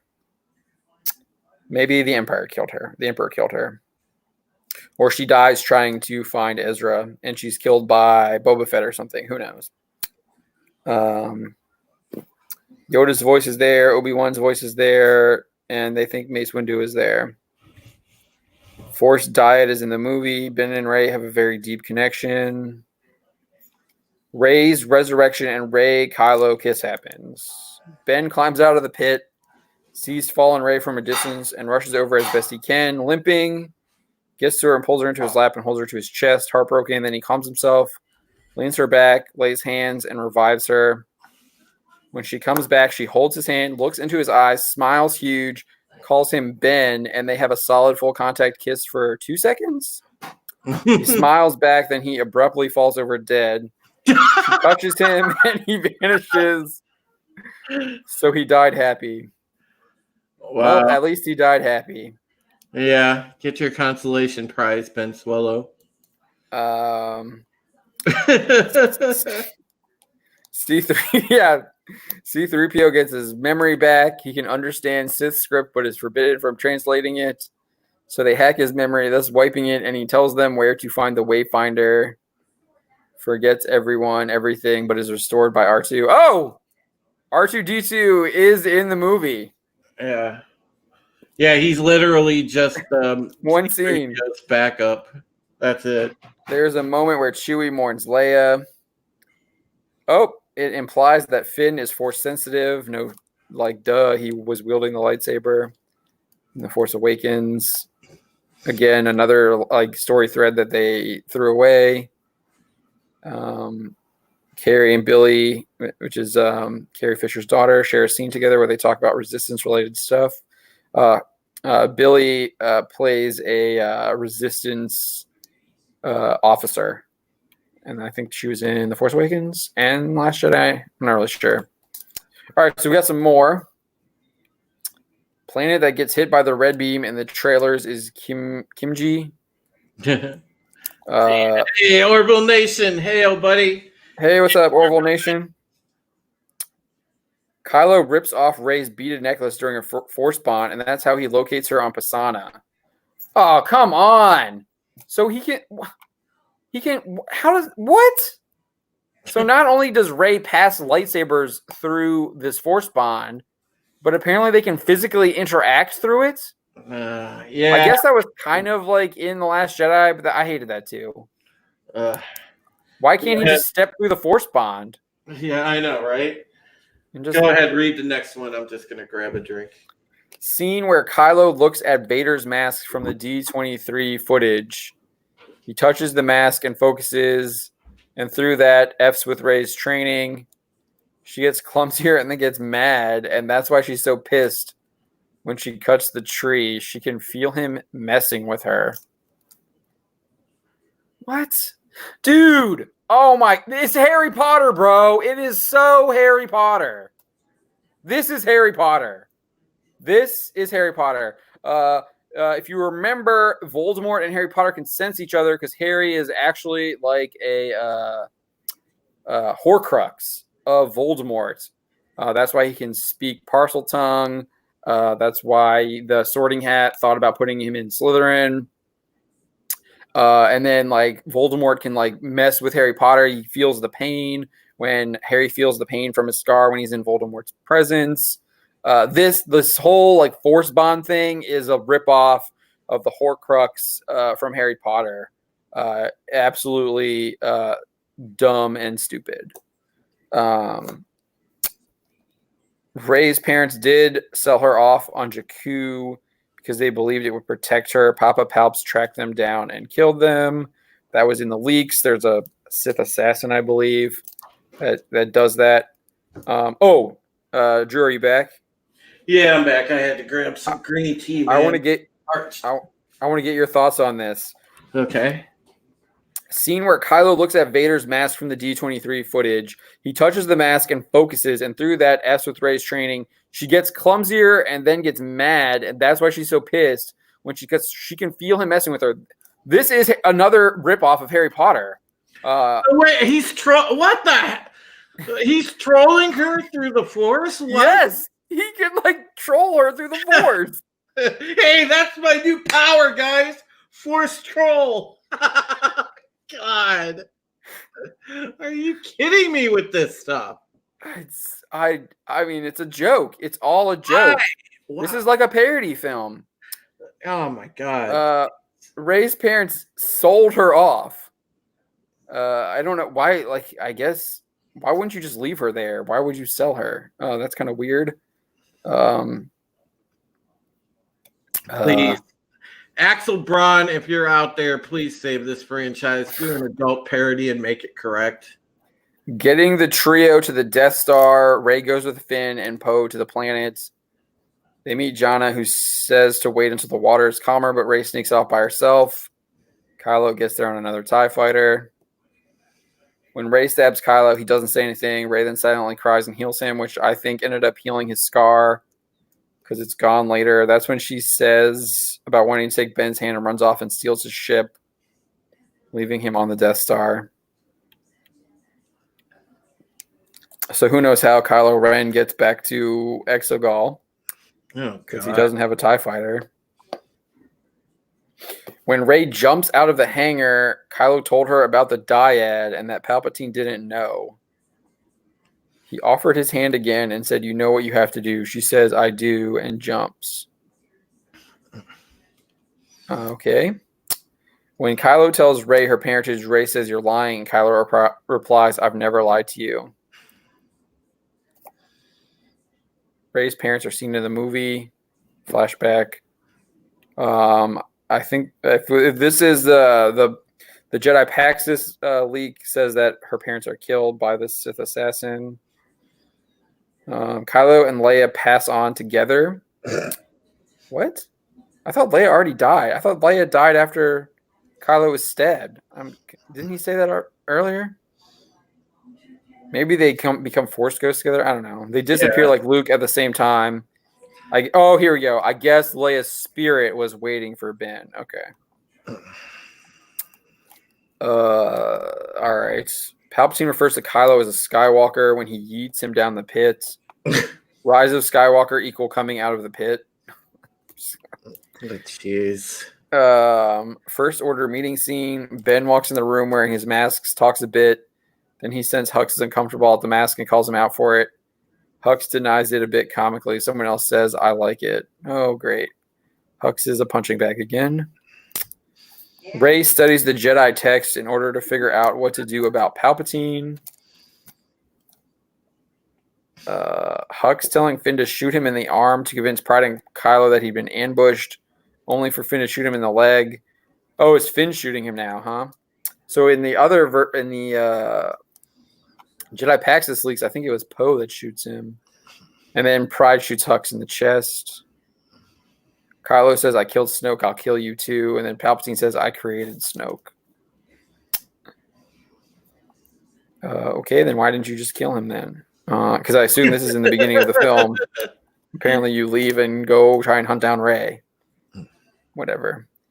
Rey and Poe arguing. Poe was mad that BB-8 was banged up, and Rey was mad the Falcon was banged up. And Rey had this funny, sarcastic smile and said, "You know what you are? You're difficult. You're a difficult man."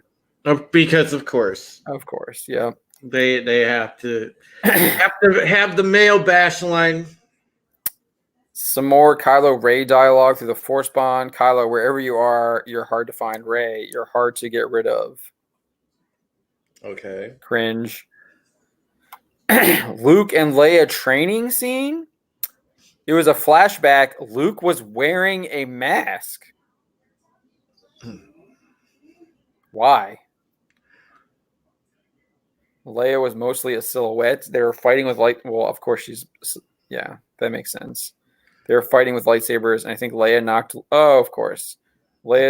Luke on his ass. Then it showed his young CGI face, and then her young CGI face. They have no lines because there is a Luke voiceover. Vader's mask wasn't destroyed, just the podium it was on. Kylo realizes Rey is in his room when the mask falls on the floor. Their bond is stronger, and they're able to pass items through it at will. No. Palpatine is kind of undead in the movie, so he's not really alive, more like a husk. Oh, it's like Voldemort. Oh my god, so he's even worse. He's like zombie team, man. Yeah. Oh my god, why? So those are the leaks that we've got. Oh my god, seriously, John. Dude. It's so bad, man. It's so bad. I mean, God, man. Obviously, for those of you out chat, everybody, I'm gonna probably, I'm gonna go see this movie opening night because obviously, professional reasons, and also because of the fact that. I want to see the train wreck, but oh my God, it's going to be hard to even sit through this movie. I mean, given the opening crawl, yes, it will be extreme. I think it will be extremely difficult to sit through this film. I'm going to be that guy in the theater that people are just going to turn around and look at because I'm going to be laughing maniacally. It'll laughing my, rear end off the entire time. Yeah, so things don't look good for the Rise of Skywalker from a story perspective. That's an understatement. They don't look good at all. They look horrible. Yeah. There seems to be a complete lack of understanding from Lucasfilm on what exactly Star Wars is, what the Force is, and they don't seem to actually understand characterization at all. And it looks like it's just going to be a giant pile of dog poo. Yeah. All right, well, I think we've been going for 2 hours now. I will also be seeing the film. I'm seeing it Friday at 10 a.m. I'll probably do a quick 5-10 minute reaction video after I get out of the theater, so look for that. We will be back here live tomorrow, 9 p.m. Eastern, doing our Bounding Live. We'll be talking Top Gun, probably talking a little bit about these leaks again from the rest of our team. We will be also doing a brief Mandalorian review because the Mandalorian Chapter 7 comes out. We're hoping that this will actually advance the story. We do know that Giancarlo Esposito's Moff Gideon will appear, and it's believed that he is a former Empire personnel or officer, and they will be trying to offer some kind of peace with the Mandalorian. So we'll be talking about that. We'll also be talking about some new rumors about what's going on with WandaVision. We got some set photos that have confirmed where Wanda's like a poor hobo. yeah. Apparently, that's the rumor. But we got some set photos confirming some of those rumors, and then there's some other rumors involving the Agents of S.W.O.R.D. So we'll be talking a little bit about that, and then we'll be talking about maybe, I don't know. We'll see if there's any kind of like DC news or anything like that that's interesting. Yeah. But we got there's a lot to talk about, so we'll be doing that. Yeah, guys, make sure. I'm not sure if I'm going to do Battlestar Galactica chat on my channel on Thursday. Depending how things go tonight. Don't forget, for those of you that watch Treadstone, tonight is the final episode. It's episode 10, season finale. Make sure if you've been watching Treadstone all along, you catch it tonight. I believe it's 10 Eastern that it's on USA. Don't buy into the critics. I was looking at Rotten Tomatoes on that. They have it at like a 45 critic score, but the audience score is like 80 plus. It's exactly. Crazy. So. Yeah, it's been great so far. So if you want to catch the exciting ending to it, we're going to tie up a lot of things. Make sure that you catch that tonight. Depending how things go, I may move up Battlestar Galactica chat, and we may go live late tonight after Treadstone's over. We'll see how that goes. But I'm definitely thinking if we don't do it tonight, I may do it tomorrow earlier during the day before we do Bounding Live. So keep an eye out for that. I will tweet it out when that goes live on my channel. And guys, please check out my personal channel, youtube.com/Supreme Heretic. I'm think I'm about little under 30 subs away from 100. So if you can help me out with that goal, that would be much appreciated. Love you guys, and make sure that you check us all out. Myself, John Trent, Philip Pratt, Donald, and Jorge Arenas, and all of our great writers on Bounding Into Comics. We have the latest in pop culture and breaking news every day for you. All right, y'all. Have a good one. We'll see you tomorrow at 9 p.m. Eastern right here. So make sure you subscribe and get that notification. All right, have a good one.